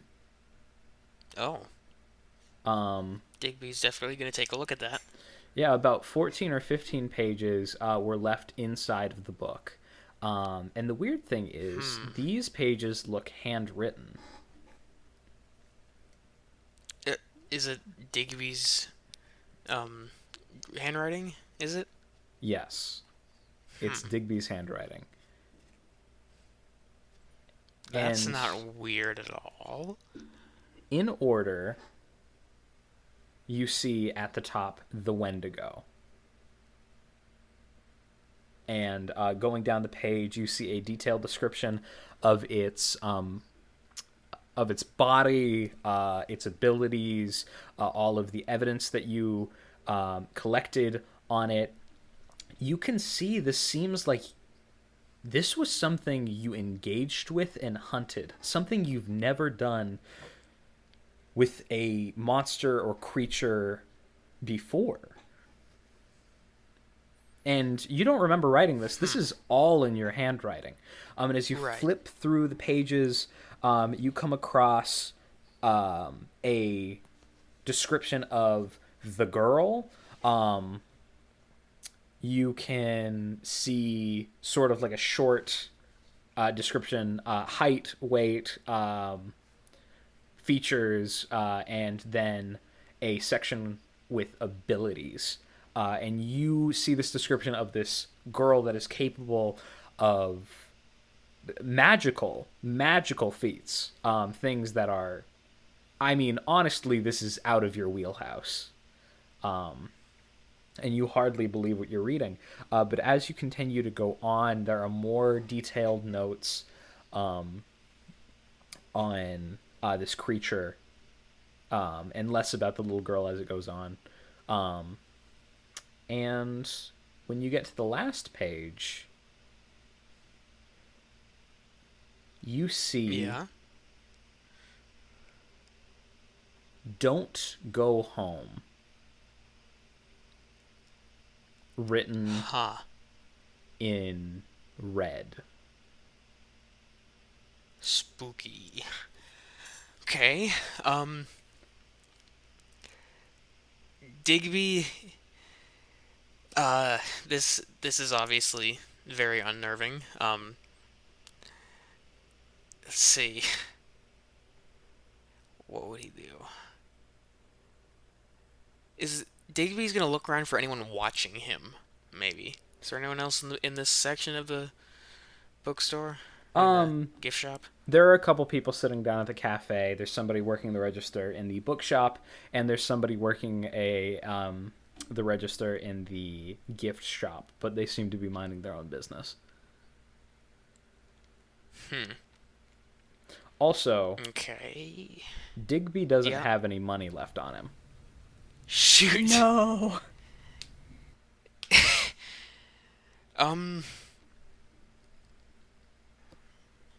Digby could just run to the ATM, but there's like no way he's leaving this here. Someone else could buy it. All right. Into Digby's back pocket it goes, and No. this is important work. All right. Oh my god. This is necessary. Digby, I would like you to roll and act under pressure to steal this book from the library. Oh my god. Alrighty. Let's see. Alright, give me 1 second.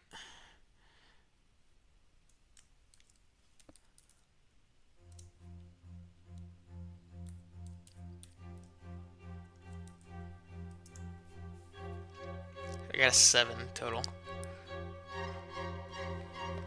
That is a mixed success. Okay. I will give you a choice. Uh-oh. Either you can sustain damage, leave without the prize, or you can attempt to do it as straightforward and as you planned. And What have do you mean? you can just walk out the front door and see what happens. Okay. Alright, leaving the book here is definitely not the choice Digby's gonna make. So that's one option ruled out. I'm gonna see what happens if Digby sustains damage. Digby, you are looking around. You know that you don't have any money. And so you decide that you need to take this book. And as you step out of the gift shop to go back down the stairs, you hear a noise.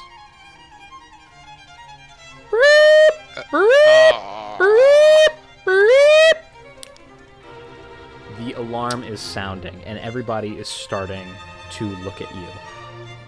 But Just keep going. Digby's gonna pretend like that alarm isn't about him, and he's gonna keep strolling. Like, I wonder what that's all about. So you try to play it off, but then somebody starts coming up the stairs in your direction, and you realize that there's only one way around this. You see Yeah. an open window. Oh, No! Digby's old bones can't take it. And you realize that you're only one floor up. Okay. Only one floor. It's still an entire floor, but it's not as bad as it could be. No, it's not that bad at all, you hear a voice in your head saying. You're gonna be okay, Digby. You're still a young man. You're still spry. Yeah, he's still got it. You can get down with the kids. Ew. All right. With that, Digby's gonna make the most likely poor decision to take the leap of faith. Okay. And I will tell you what happens. Digby, make a tough check. Okay. All right. Poor Digby.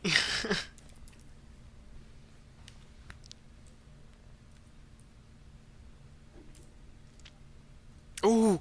Okay. 11. No. Digby, you take off running. Book in hand, you fly out of that window. You soar, and you realize that there is a tree right there. You land, bump into it, and take a little tumble. Okay. But you grab onto one of the branches, and it breaks your fall. Okay. You have... So no damage point or a damage point? You do take a point of harm, but only one. Okay. Nice. You can feel a sharp pain in your left rib, but nothing terrible. It's just a bruised rib. Okay. Alright, Digby can work with that. You have escaped the library, Digby Bush. That has definitely gone to his head a little. You know. Alright. Put under status effects, inflated ego. Alright. What do you want to do now?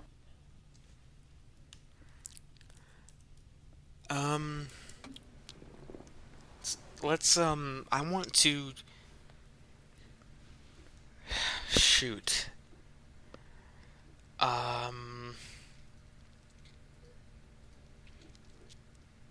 First, just get away from the library. I think near the bank he would go. I think, Okay. let me look at the map again. I just... Yeah. You can tell that from your current location, your home is south from here. Yeah. Would you like to head in that direction? No. Okay. Digby is going to find a place, preferably somewhat secluded, like maybe a bench no one's at, and take a closer look at the book.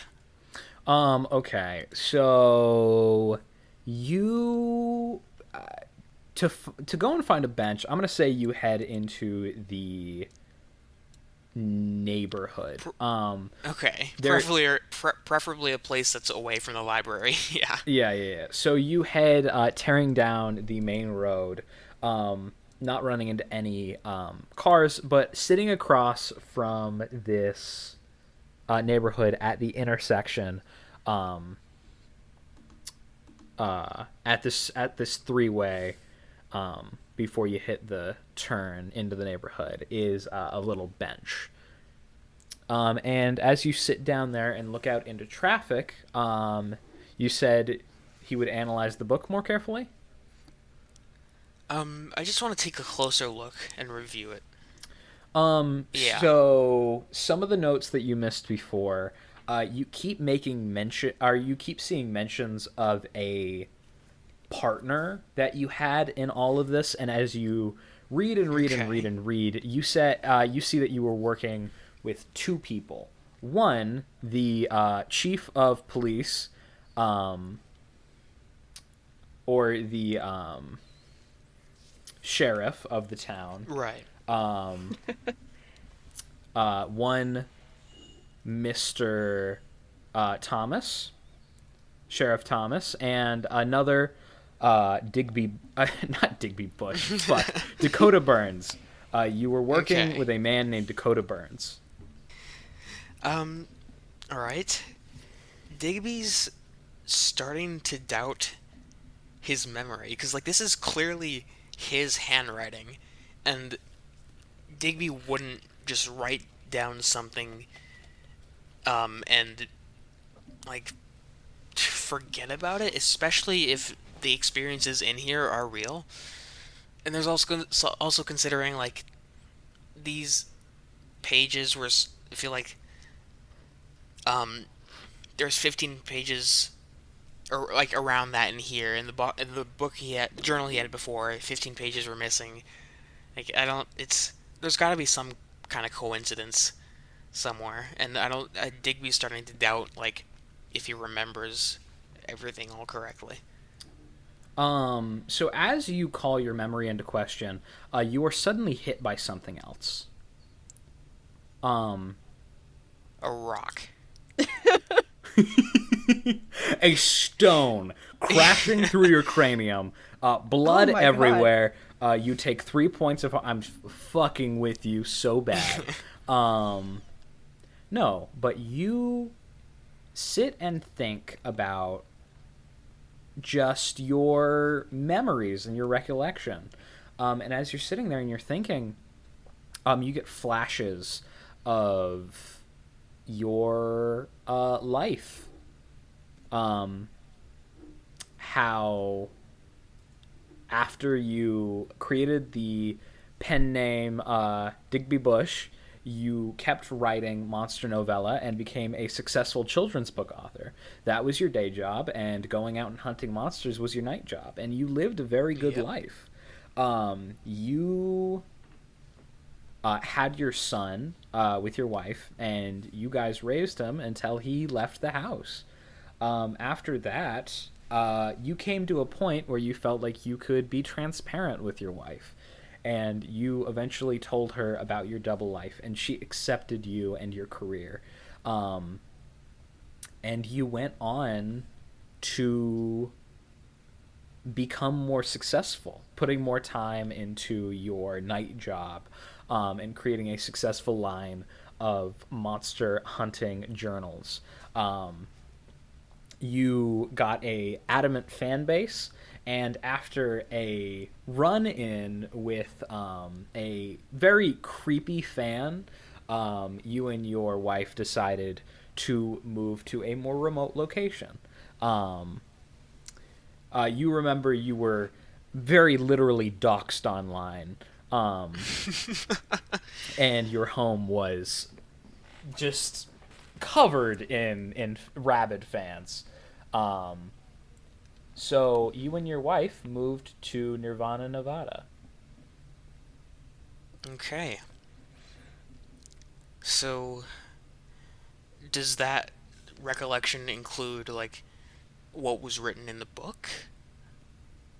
No, Or it doesn't. no, It does actually not. it actually directly opposes what was written in the book. You you remember scribblings in the margins of having financial troubles and needing a big break, and this being your next big success. You remember seeing mentions of living out of a bunker. You see mentions of missing your wife. None of this makes sense. Digby, yeah, none of this makes sense. It's kind of weird how "Don't Go Home" is written in red. That's a little spoopy. Ring, ring. Brr, brr, brr, Oh. brr, brr, brr. Hello. Hey Digby, Oh, hi. hey, I actually, I need you to go to the butcher shop. You know, we need it for dinner tonight. I'm making food, and if you could get some like T-bones, I'm gonna throw that on the grill. I'm getting it warmed up right now. You, Uh, sure. Are you all right? uh, Like, you're sending me on a lot of errands. Like, is the house like? Do we not have anything at no, the house? no. We're fine. I remember. I just had the headache. I'm forgetting a lot of things. Digby, you, a thought comes through your mind. Yeah. It just flashes. You are an older man at this point. When you met your wife, you were both young. Very, very young, in fact. You remember being the age 16, and the first time she spoke to you when you were both 18. And you think on it for a second, and you ask yourself a very important question. If that many years have passed, why does she sound the exact same? That has never occurred to Digby. He's still on the phone, right? Yep.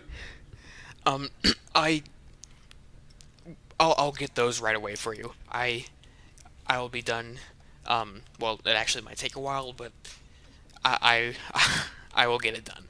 Thank you. Thanks, Digby. And Yeah. yeah. All right. All right. I'll see you later. See you later. Love you. Love you too. And she hangs up the phone. Digby's starting to think that he should head home. Yeah. Yeah.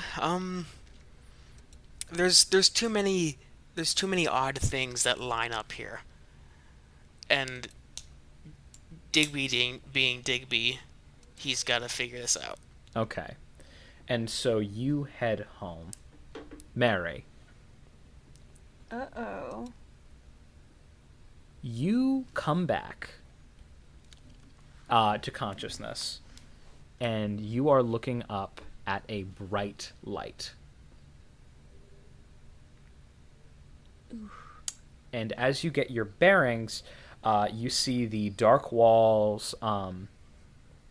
The carpet is gone, instead replaced with a hard floor with yellowish stains, a couple of cabinets, some equipment, a couple of brooms, a mop, and you realize that you are in the janitorial closet. Oh. Ew. Is her hand still burned? Was that real? You look down, and you see that your hand was burned. Whew.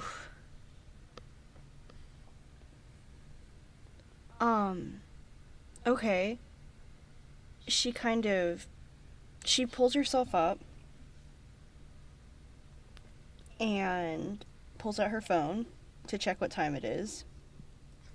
It is currently 6:30. At night? Yeah. Oh, okay. She gets up to leave the closet. Yeah. Sorry. She pulls her phone out, she goes to call her dad, and she starts making her way out of the school. So as you go to open the door, you can tell that it's locked. Oh my god. Okay, well, she still calls her dad. Okay. You call your dad and...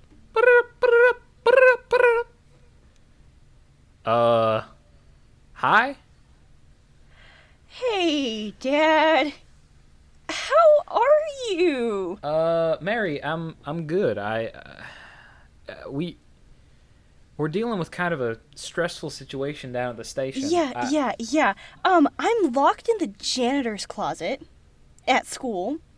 Why? Unrelated note, I think I need Xanax. I think, the anxiety's getting bad again. But I can't get out, and I've apparently been passed out for hours in the closet. So, like, you don't have to come over, but, like, if you could send, like, a guy over, please. Mary, yeah, of course I'll have someone over. What are you doing in the janitor's closet? Well, I texted you, if you recall, that I was sent to the principal's office, and I thought that I went to the principal's office, and I opened the door, and then I thought I got pulled in, and then I had a really bad panic attack, I think, and I started seeing things, Dad, and my hand is burnt. I don't know how that's related, but I have, a really bad burn on my hand. Mary, listen to me.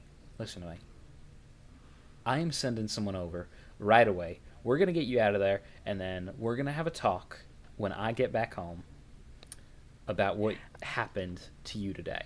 You were not in trouble. I'll talk to the school. You were I'm not... kind of freaking out. You're okay. Okay? I've got you, bud. I got someone on the way. Okay. Okay. I love you. Love you too. All right. And the line clicks, and all you can do is wait.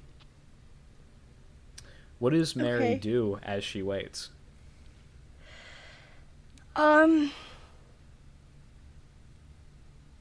She texts her mom. Just that she usually does that when she has nothing better to do. Her mom's really busy, so, like, she doesn't really respond that much, but she texts her anyway. Something like, hey, I had a crazy day. You would be laughing right now, because I totally made a fool of myself. Can't wait for you to move on down here. And I miss you. And she sends that. And as you look at your phone screen, you can see some of the past messages. All are unresponded to. You can see, like, hey, Mom, crazy day, lot happened, talk to Dad, he told me you're coming back soon. Whatever. Love you, Mom. And they all seem pretty similar, but again, no response. Yeah, well, I mean, she's a nurse. She's busy, and she's trying to move, like, as soon as possible. So, like, that's expected. It's not out of the ordinary. And then she tries to FaceTime her friend back at home, like, her best friend. Her friend, yes. Veronica. Yeah, back in Oregon. Okay. And as the FaceTime kicks on, it rings a couple of times and almost too many, to the point where you think that she is going, like, she's not at the phone right now. But then it turns on and connects. But you realize that it's audio only. And she says, "Hey, Mary, what's up? Hey, I haven't talked to you in a while. Hey, you won't believe this. Are you okay? What are you doing?" Yeah, I'm fine. But I got sent to the principal's office, which is weird in and of itself, right?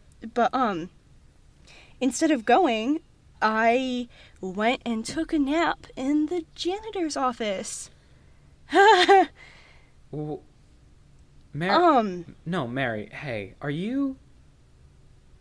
Is this Xanax again? No, I don't know. Hey, Mary. I wish I hadn't been taken off of it.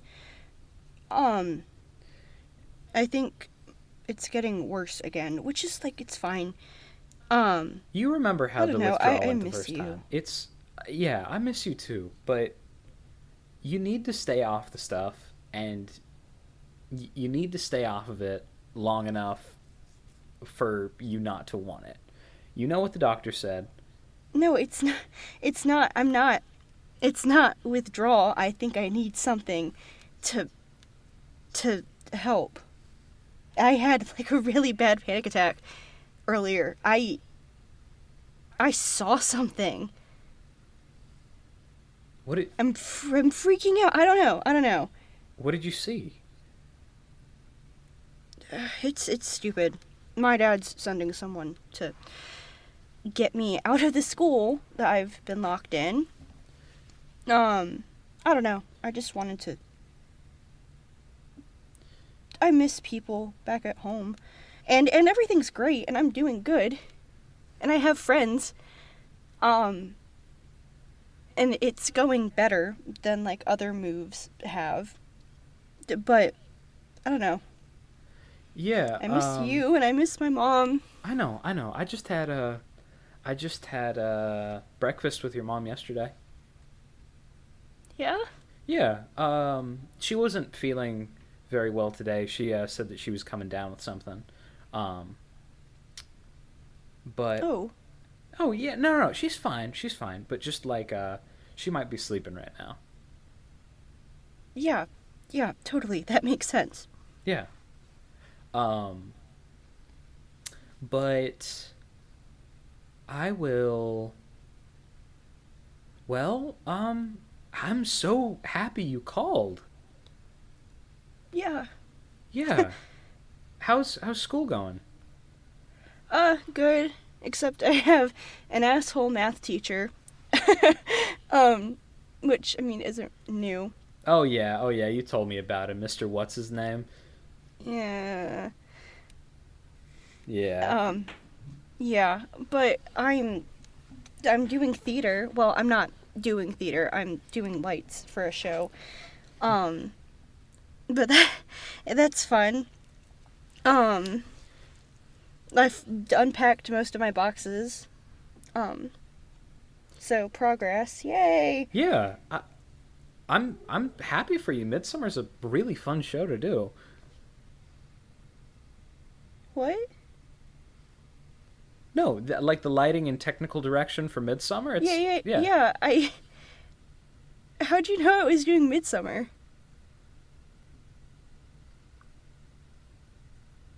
I talked to your mom yesterday. Remember? You texted her.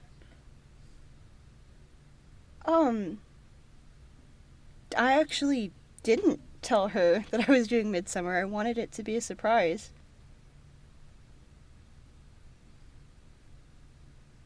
That's weird because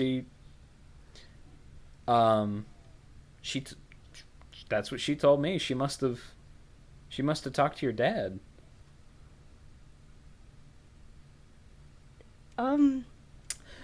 Yeah. Okay. Anyway, Mary, I gotta go right now. Oh, okay. I'm sorry. Good luck with the show, and good luck with coming out of the closet, and What?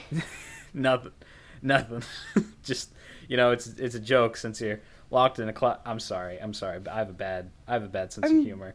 I'm straight. Sure. And you hear the Shut line go up. dead. Oh my god. And at that point, you hear a loud banging on the door.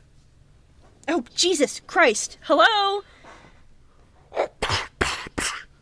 Hello? Hello? Hey, I've been locked in here. You've been locked in there. Yeah? Yeah? Well, yeah, I didn't just... Yes. All right. Is there anything that I can do for you? Could you unlock the door? Please? Yeah, I didn't think that far. Yeah, I'm gonna look for a key, okay? Okay. Okay. Thanks. Alright, if I don't find one, I'm just gonna have to, I don't know. And, you hear the voice, walk away. Okay. This is a weird day. And you sit there for about 20 more minutes, when you hear a knock on the door. Hello? Mary, Oh, fuck you! Jesus, no! the door's unlocked, Mary. No, it's not. It's been unlocked. She pulls her sleeve over her hand to try and mitigate whatever the fuck the doorknob's gonna do this time, and she goes to test the door. She opens the door. And as you gaze out into the hallway, you can see that the lights, the emergency lights are on. Oh. This soft red,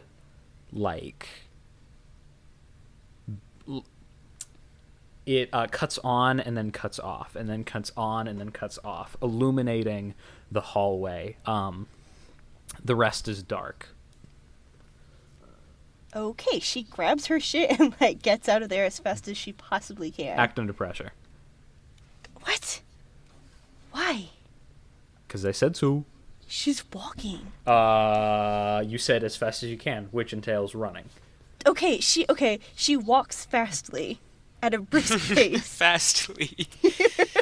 Then Fine. roll me an act under pressure with disadvantage. No, she's running. It's fine. It's slash commands. Ew. I like how nobody likes slash commands. I don't like slash commands. It's not fun. 2d6. And I have 0 to add to it, so it's I got a 7. A 7. So, either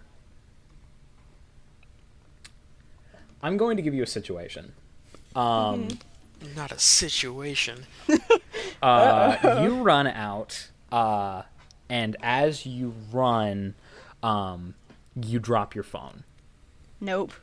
It clanks to Picking the that floor, bitch right up. and you don't notice for a second until you get to the doorway. And as you realize you dropped your phone, you look back, and you can see it illuminating the darkness. Yeah. And you take 2 steps towards it, but as the light cuts back on, you can see at the top of the stairwell there is a creature. Shit! No! So with a 7, I'm going to offer you 2 choices. Huh? Either you can take your phone, run back in that direction, grab it, and turn to leave, or you can leave now. I go to get my phone.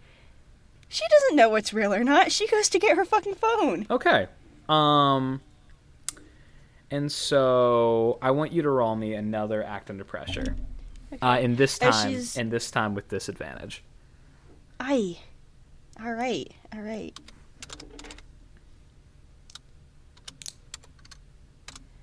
As she's running, she's going, shit. First was a 7.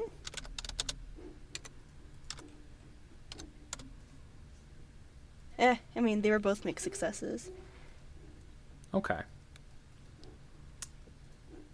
So, as you grab your phone, it jumps down on top of you. The monster? Yeah. That's not a mixed success. You have your phone. That's bullshit. No. Okay. And as you are sitting there, the monster overtop you, it drips black, gooey tar into overtop your like feet and limbs and everything. It's just dripping off of its body. For whatever reason, Mary isn't bothered by this. She is kind of at a point in her day where she is convinced that this isn't real because she's been just going through it, right? And she kind of squints at it and she goes, "Huh, I know you. You were in that other psychotic break hallucination thing, and you're not fucking real." And she just kind of sits there. She doesn't move to, get up or whatever. She just kind of sits there looking at it.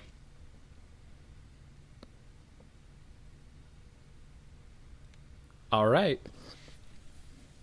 Oh god, it's gonna eat me. This is the wrong choice. I made a poor decision. And as you just stare at it, it takes a claw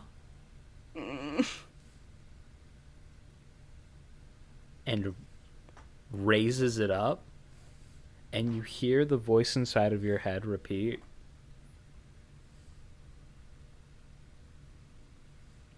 "Goodbye, Mary." Over and over. Oh god! Over No! again, as you I can take feel back my choice. a presence leave you in the back of your mind. God, no. Okay, can I take it back? I don't want to die. You are going to die alone. Are you fucking kidding me? The end. And it brings the claw down on Mary's chest. Tell me, you're joking. And it starts to tear her open, like unzipping a duffel bag. All right, Digby. Quentin, wait, hold on. So, Digby, you are headed home.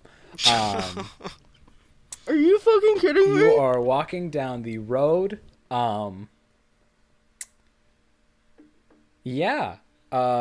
You pass through the neighborhood. You remember that your home isn't nearby any of these other homes.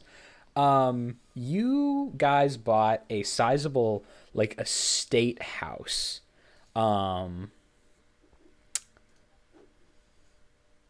and you come to a point where you leave all the other homes behind, and you come to this big mound of trees. You're in the woods now, and there is this gravel road going upwards. Do you follow it back to your house? I don't see what anything else I should do. Yeah, Digby heads up the road. It's not like Digby's gonna die or whatever. It's fine. It's looking fine. Everything's fine. So as you walk up that road, you pass by a number of birds. Crows, you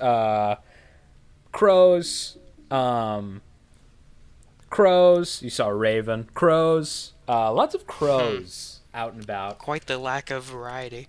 Yeah. But as you pass by this murder of crows,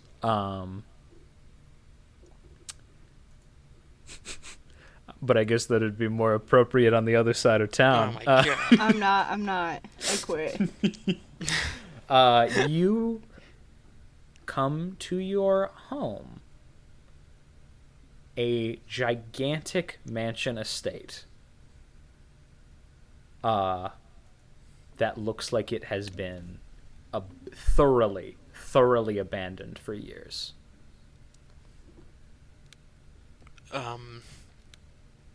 Is it supposed to look that way? You remember it being a bit of a fixer-upper. Okay. Alright, Digby, continues walking towards the front door. Nothing seems unusual here. Yeah, and as you walk up to your, up to the front door, whistling the tune of the worst song from Frozen, That is not true. Yes. You're just trying to poke at me at this point. You like that song? I don't Fixer even know Upper? which song you're talking about. Fixer-upper. I love Fixer Upper. It It's sucks. a good song. It's a bad Oh. song. What are you gonna do? What are you gonna do? Kill my character? Fuck.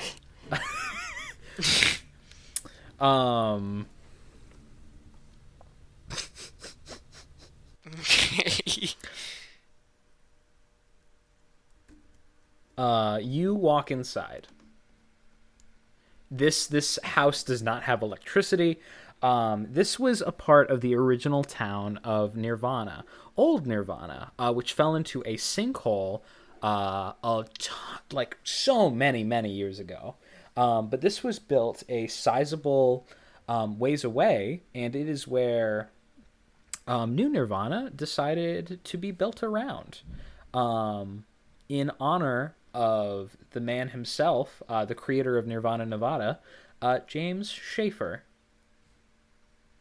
This is his home, the Schaefer Estate. Good to know. And as you look around, poke around, you see several rooms around the place. Yeah. Whoa, several rooms. Several That's crazy. rooms. Yeah. Yeah, and Oh, were you gonna say something? no, you hear a voice from coming up from the master bedroom. Okay. Is Digby like not able to make out who it is? Or You can tell it's your wife's voice. all right.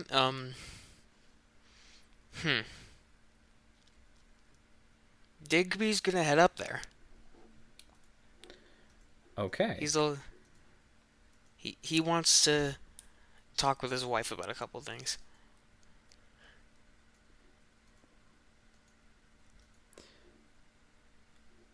As you walk into the master bedroom,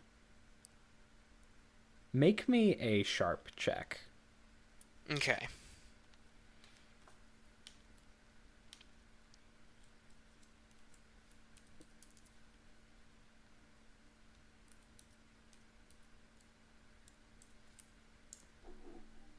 Bruh. 6. You can see a lone radio sitting alongside a lone cell phone on the windowsill, on the open windowsill. There is no one else in this room. Digby runs to the windowsill. Are you looking outside of it? Yeah. She jumped. I thought you meant Digby jumped out again. No. Digby just leaps out the window. You look Alright. down, Okay. and you can see something terrible. Terrible. Okay. Your limited edition Buzz Lightyear 1,000-piece puzzle No. No. laid across the gravel driveway. In pieces? In pieces. Whoever did this is going to be sorry. Oh yeah, Oh, and man, also this is you can feel devastating. a hand on the back of your back, and you are pushed out the window. That's How fun. probably slightly more pressing problem than the puzzle piece, but they're about at the same level of intensity. Yeah, and Yeah. you can also feel your head hit the gravel and your soul leave your body. I didn't know that happened when you hit your head, but Digby I Bush. guess Digby doesn't have a choice in the matter. Yeah, no, he's dead. Oh. Are you Yippee. fucking kidding me?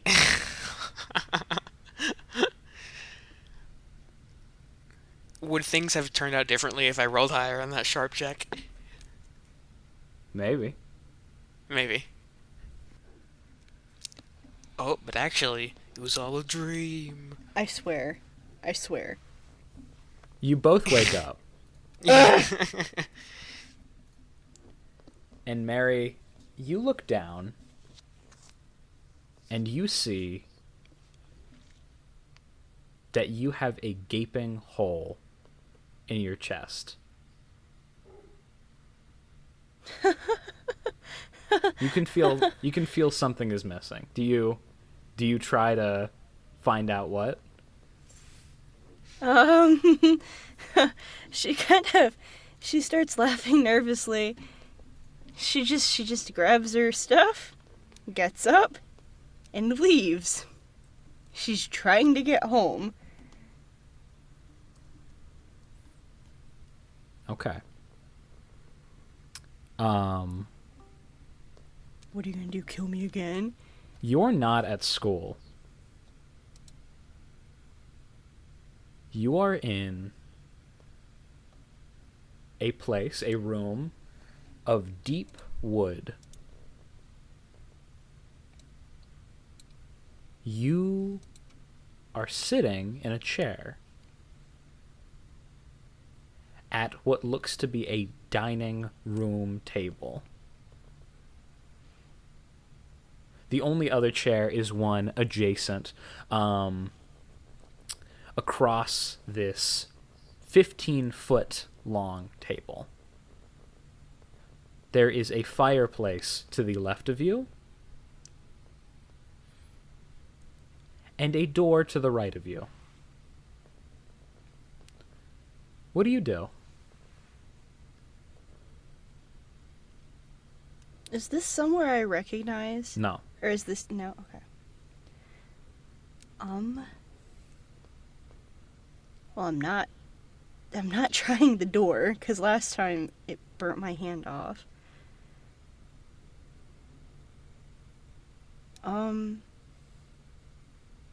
She gets up and starts walking around. She's trying to find anything. Okay.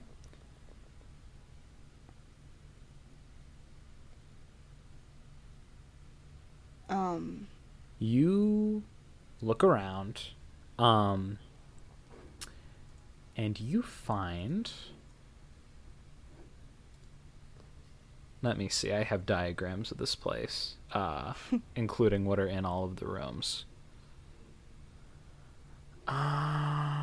There we go. It's the document.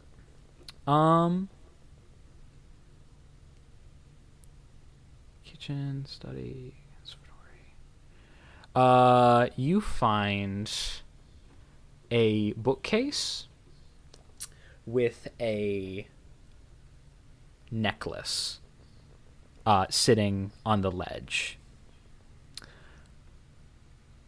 It looks to be some sort of amethyst necklace. Okay. She pockets it. Okay. Obviously. Since that's the theme of today's episode. Stealing things and jumping out of windows. She tries texting or calling her dad. Because I'm assuming her stuff is still with her, right? Yes. You have all of your things, but your phone is dead. Do you have any other electronics with you? She has a computer, like a Chromebook that she brings to school. Your computer is also dead. And not dead in the sense that it doesn't have any charge. It's defunct. Okay. Goody. I guess she does. She tries to leave. Okay. You open the door. Digby. You come to. Okay. And you are still in the room. You are still in the master bedroom. Oh. Digby puts a hand to his head. You can feel the left side of your head slightly caved in. Ooh.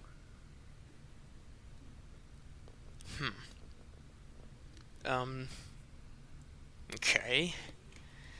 Digby isn't quite sure what to do about that.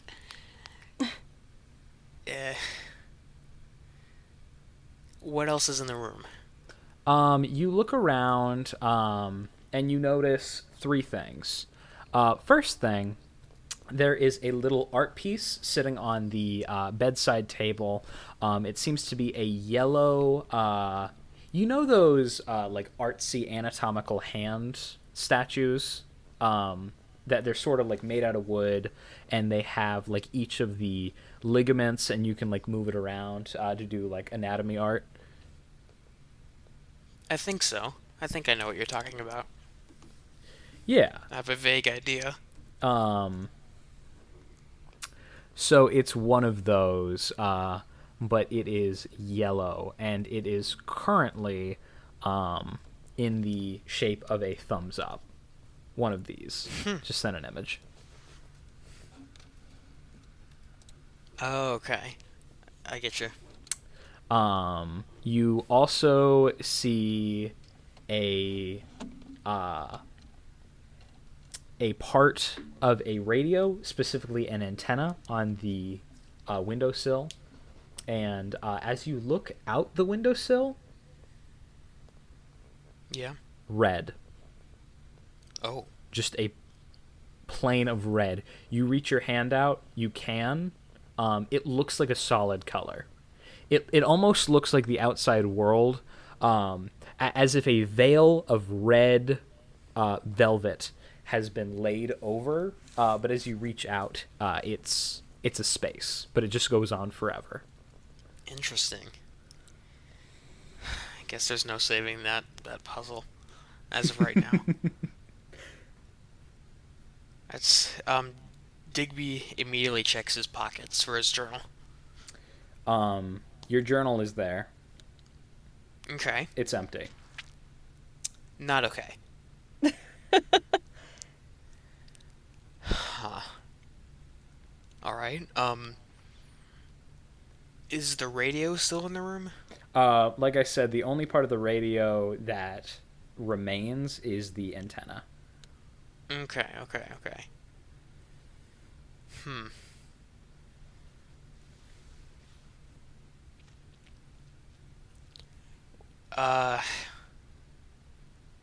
And that's like all the items of note. You Yes. think? Yeah, in that room. All right.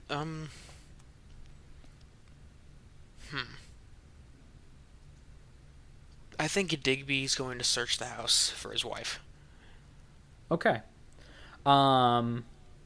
Digby, as you search the house for your wife, you open the door.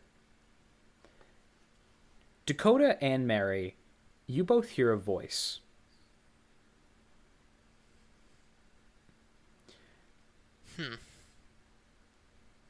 A cry of sharp pain coming from downstairs. Okay. Digby's running down there. All right. Mary, what do you do? She does the same. She starts heading towards it. Okay. And as you run down the stairs, yeah, Digby, this is definitely your home. You recognize the walkway that you just walked down. You realize that you don't recognize the rest of the layout of the house. Like, this is your first time being here. Like, walking up that driveway and up those stairs was the first time you've ever done it. But eventually, you guys come to a conservatory. Sort of like a glass greenhouse sort of place with plenty of dead plants, flowers that are shriveled. They look so dead, they're almost like falling apart. And lying on the ground, you see a corpse. Oh. With a gaping hole in his chest. About a foot by a foot, with an exit wound around it. No bullet, no nothing, but something exited this man's body. I want you both to make me a raw sharp check. Okay. Does raw I'm a little mean, confused. Like, don't where add in your the stuff? No, it just means it's not specifically like a skill or anything. Oh. What were you saying? so already? we're not adding plus. Like, No, you our... you are adding plus, but it's not like a specific skill check. Like, it's not a Okay. act under pressure or anything. Yeah. So we're in the same space right now. Yeah, you guys are seeing each other. You Huh. ran into each other. You ran down the stairs and like, yeah. Interesting. All right.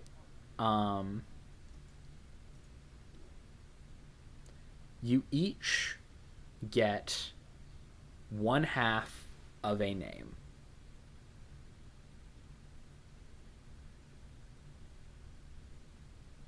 And as you remember who this person is, you look at one another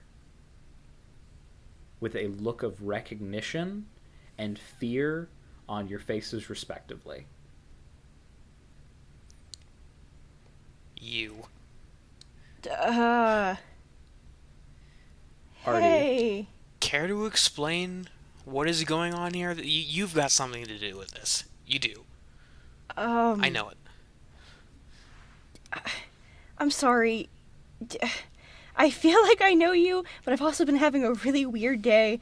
I'm sorry if this is your house, by the way. I happened to be here, I think. Do you have a phone charger? No, I don't. I don't even have an idea of where we are. Oh, I thought this was my house. Mm-hmm. At least. But we're here. I'm going. There's a dead body. I'm going to DM you guys each the half of the name that you heard. Okay. Digby, you remember Mary, and you remember exactly who this corpse is. all the memories come flooding back to you, Including the ones in the book. including the ones in the book. In the journal. Okay. Okay. You now have conflicting memories.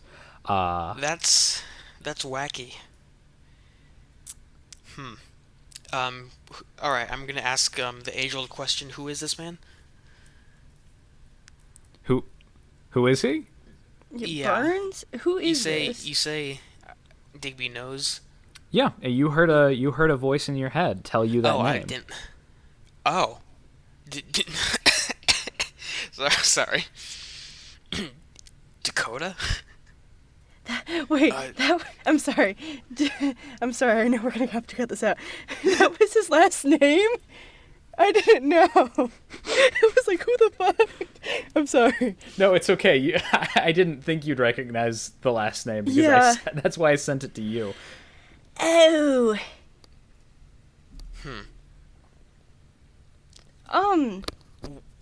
What happened to him?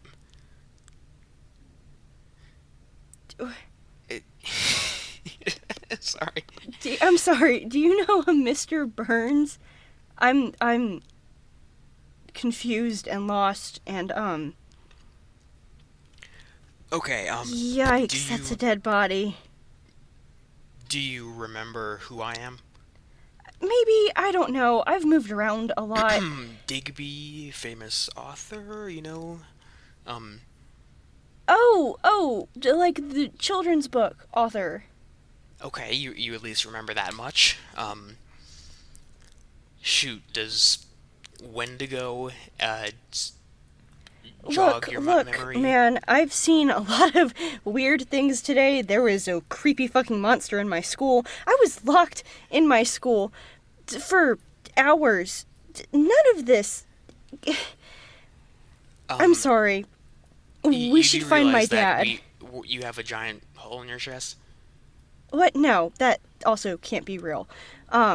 Because looking at you, you have a dent in your head, and obviously that no. This is something paranormal. I think this may be what people call an out of body experience. Yeah, you know what? I think this is an out of body experience. I've read about this. I've always believed it. I tell you. Yeah. Look, I feel like this is what we're having.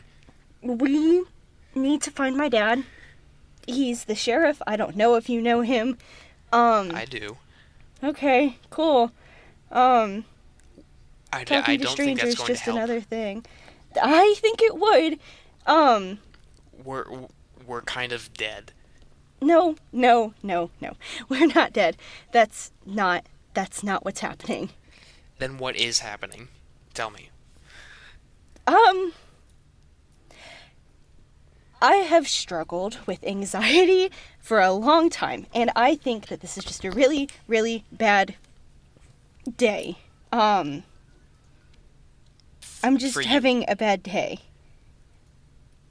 You're saying this is all like conjured up by you. Am I not real? Nope. And neither is that dead body, and neither is the hole in my chest. Or this house. Nope. She starts kind of pacing around the room. She's freaking out. Digby's gonna take a closer look at Dakota. Okay. As you take a closer look at Dakota, are you performing like an autopsy? Sure. Why not? Okay.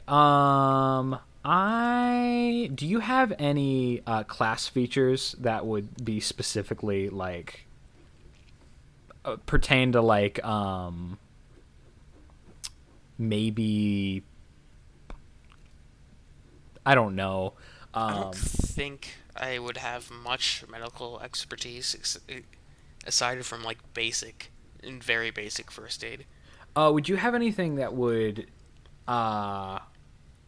be like cryptozoological biology? Nothing in the character sheet, but I'm sure Digby would have at least some knowledge, you know. Yeah, I'm gonna get you to roll a weird check. Okay. That's what I'm gonna use for your basically like your expertise. 11. 11. Okay, insane. Yeah. You look around.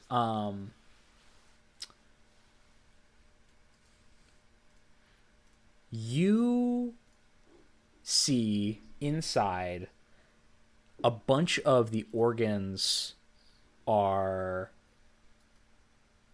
like connected, or they seemed like they were connected to something else, something that exited the body.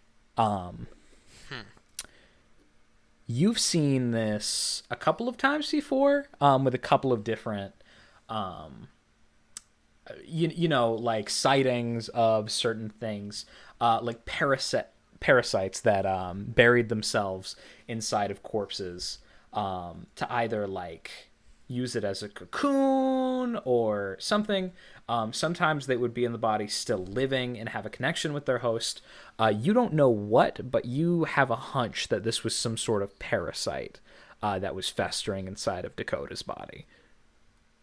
That in one way or another hatched outside of it.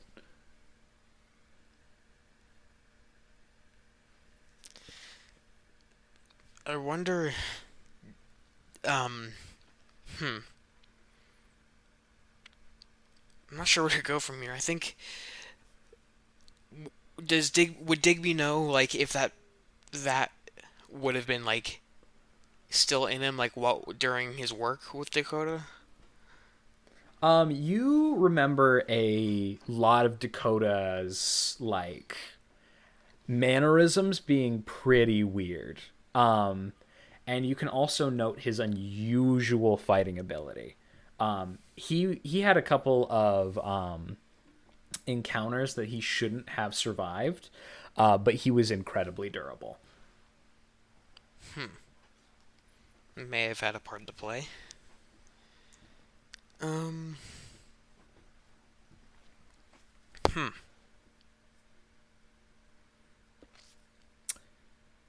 Digby's gonna look around the room again. All right, and as you examine the room, Mary.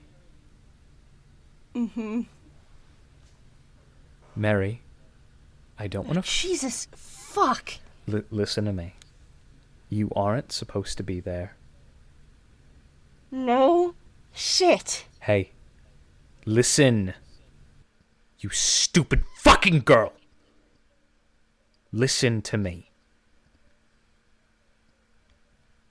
You are safe where you are.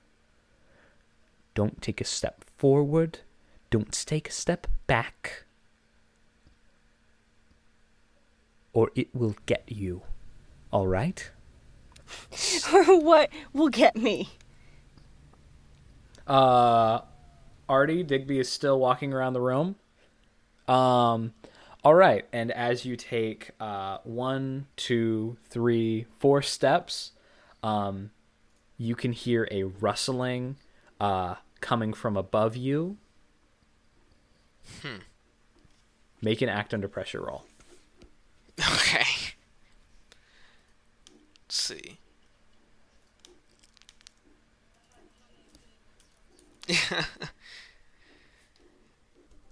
Nine. All right. You are able to step out of the way as a hand reaches through the ceiling, trying to grab at your face.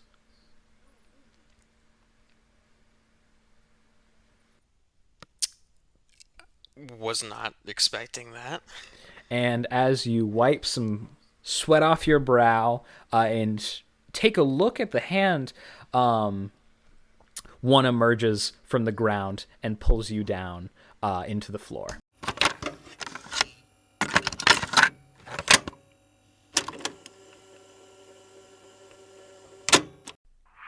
Hello, Nirvana. My name is Charles.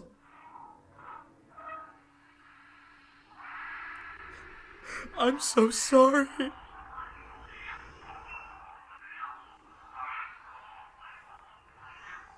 You all need to listen to me.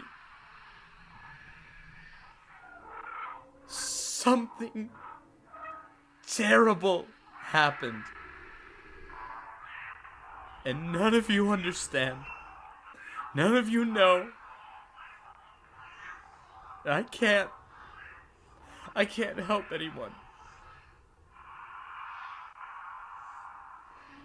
She gave me a script, just like every single other time she gave me a script. And I just had to ignore everything that was going on. But this time, I can't. I can't do that. You need to hear the truth. You need to hear the truth from me.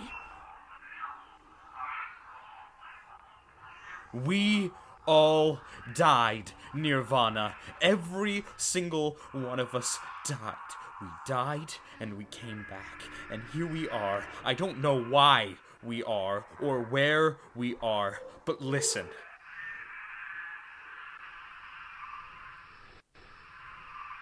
We died. I am dreadfully sorry, Nirvana. I failed you. I was supposed to bring you the truth, and instead, I brought you nothing but lies. But just this once, even if there will never be a next time, allow me this final moment.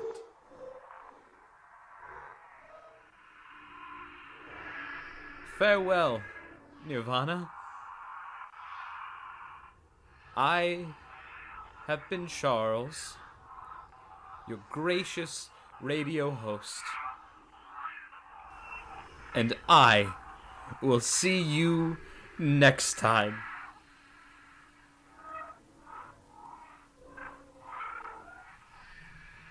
Goodbye.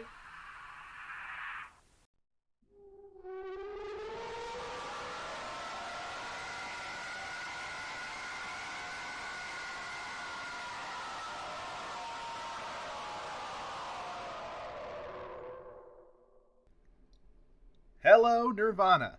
My name is Jack Mercer, and I am taking over as host of this fantastic broadcast. I'll answer calls about the change between Charles and myself later, but for today I want to celebrate a new chapter in this station's long history. All I can say at this moment is that he breached contract and leaked false information to the masses. This change was made so that you can look forward to nothing but facts, news, and smooth tunes moving forward. Well, that is all the time I've been appointed for today. Farewell, Nirvana, and I will catch you next time.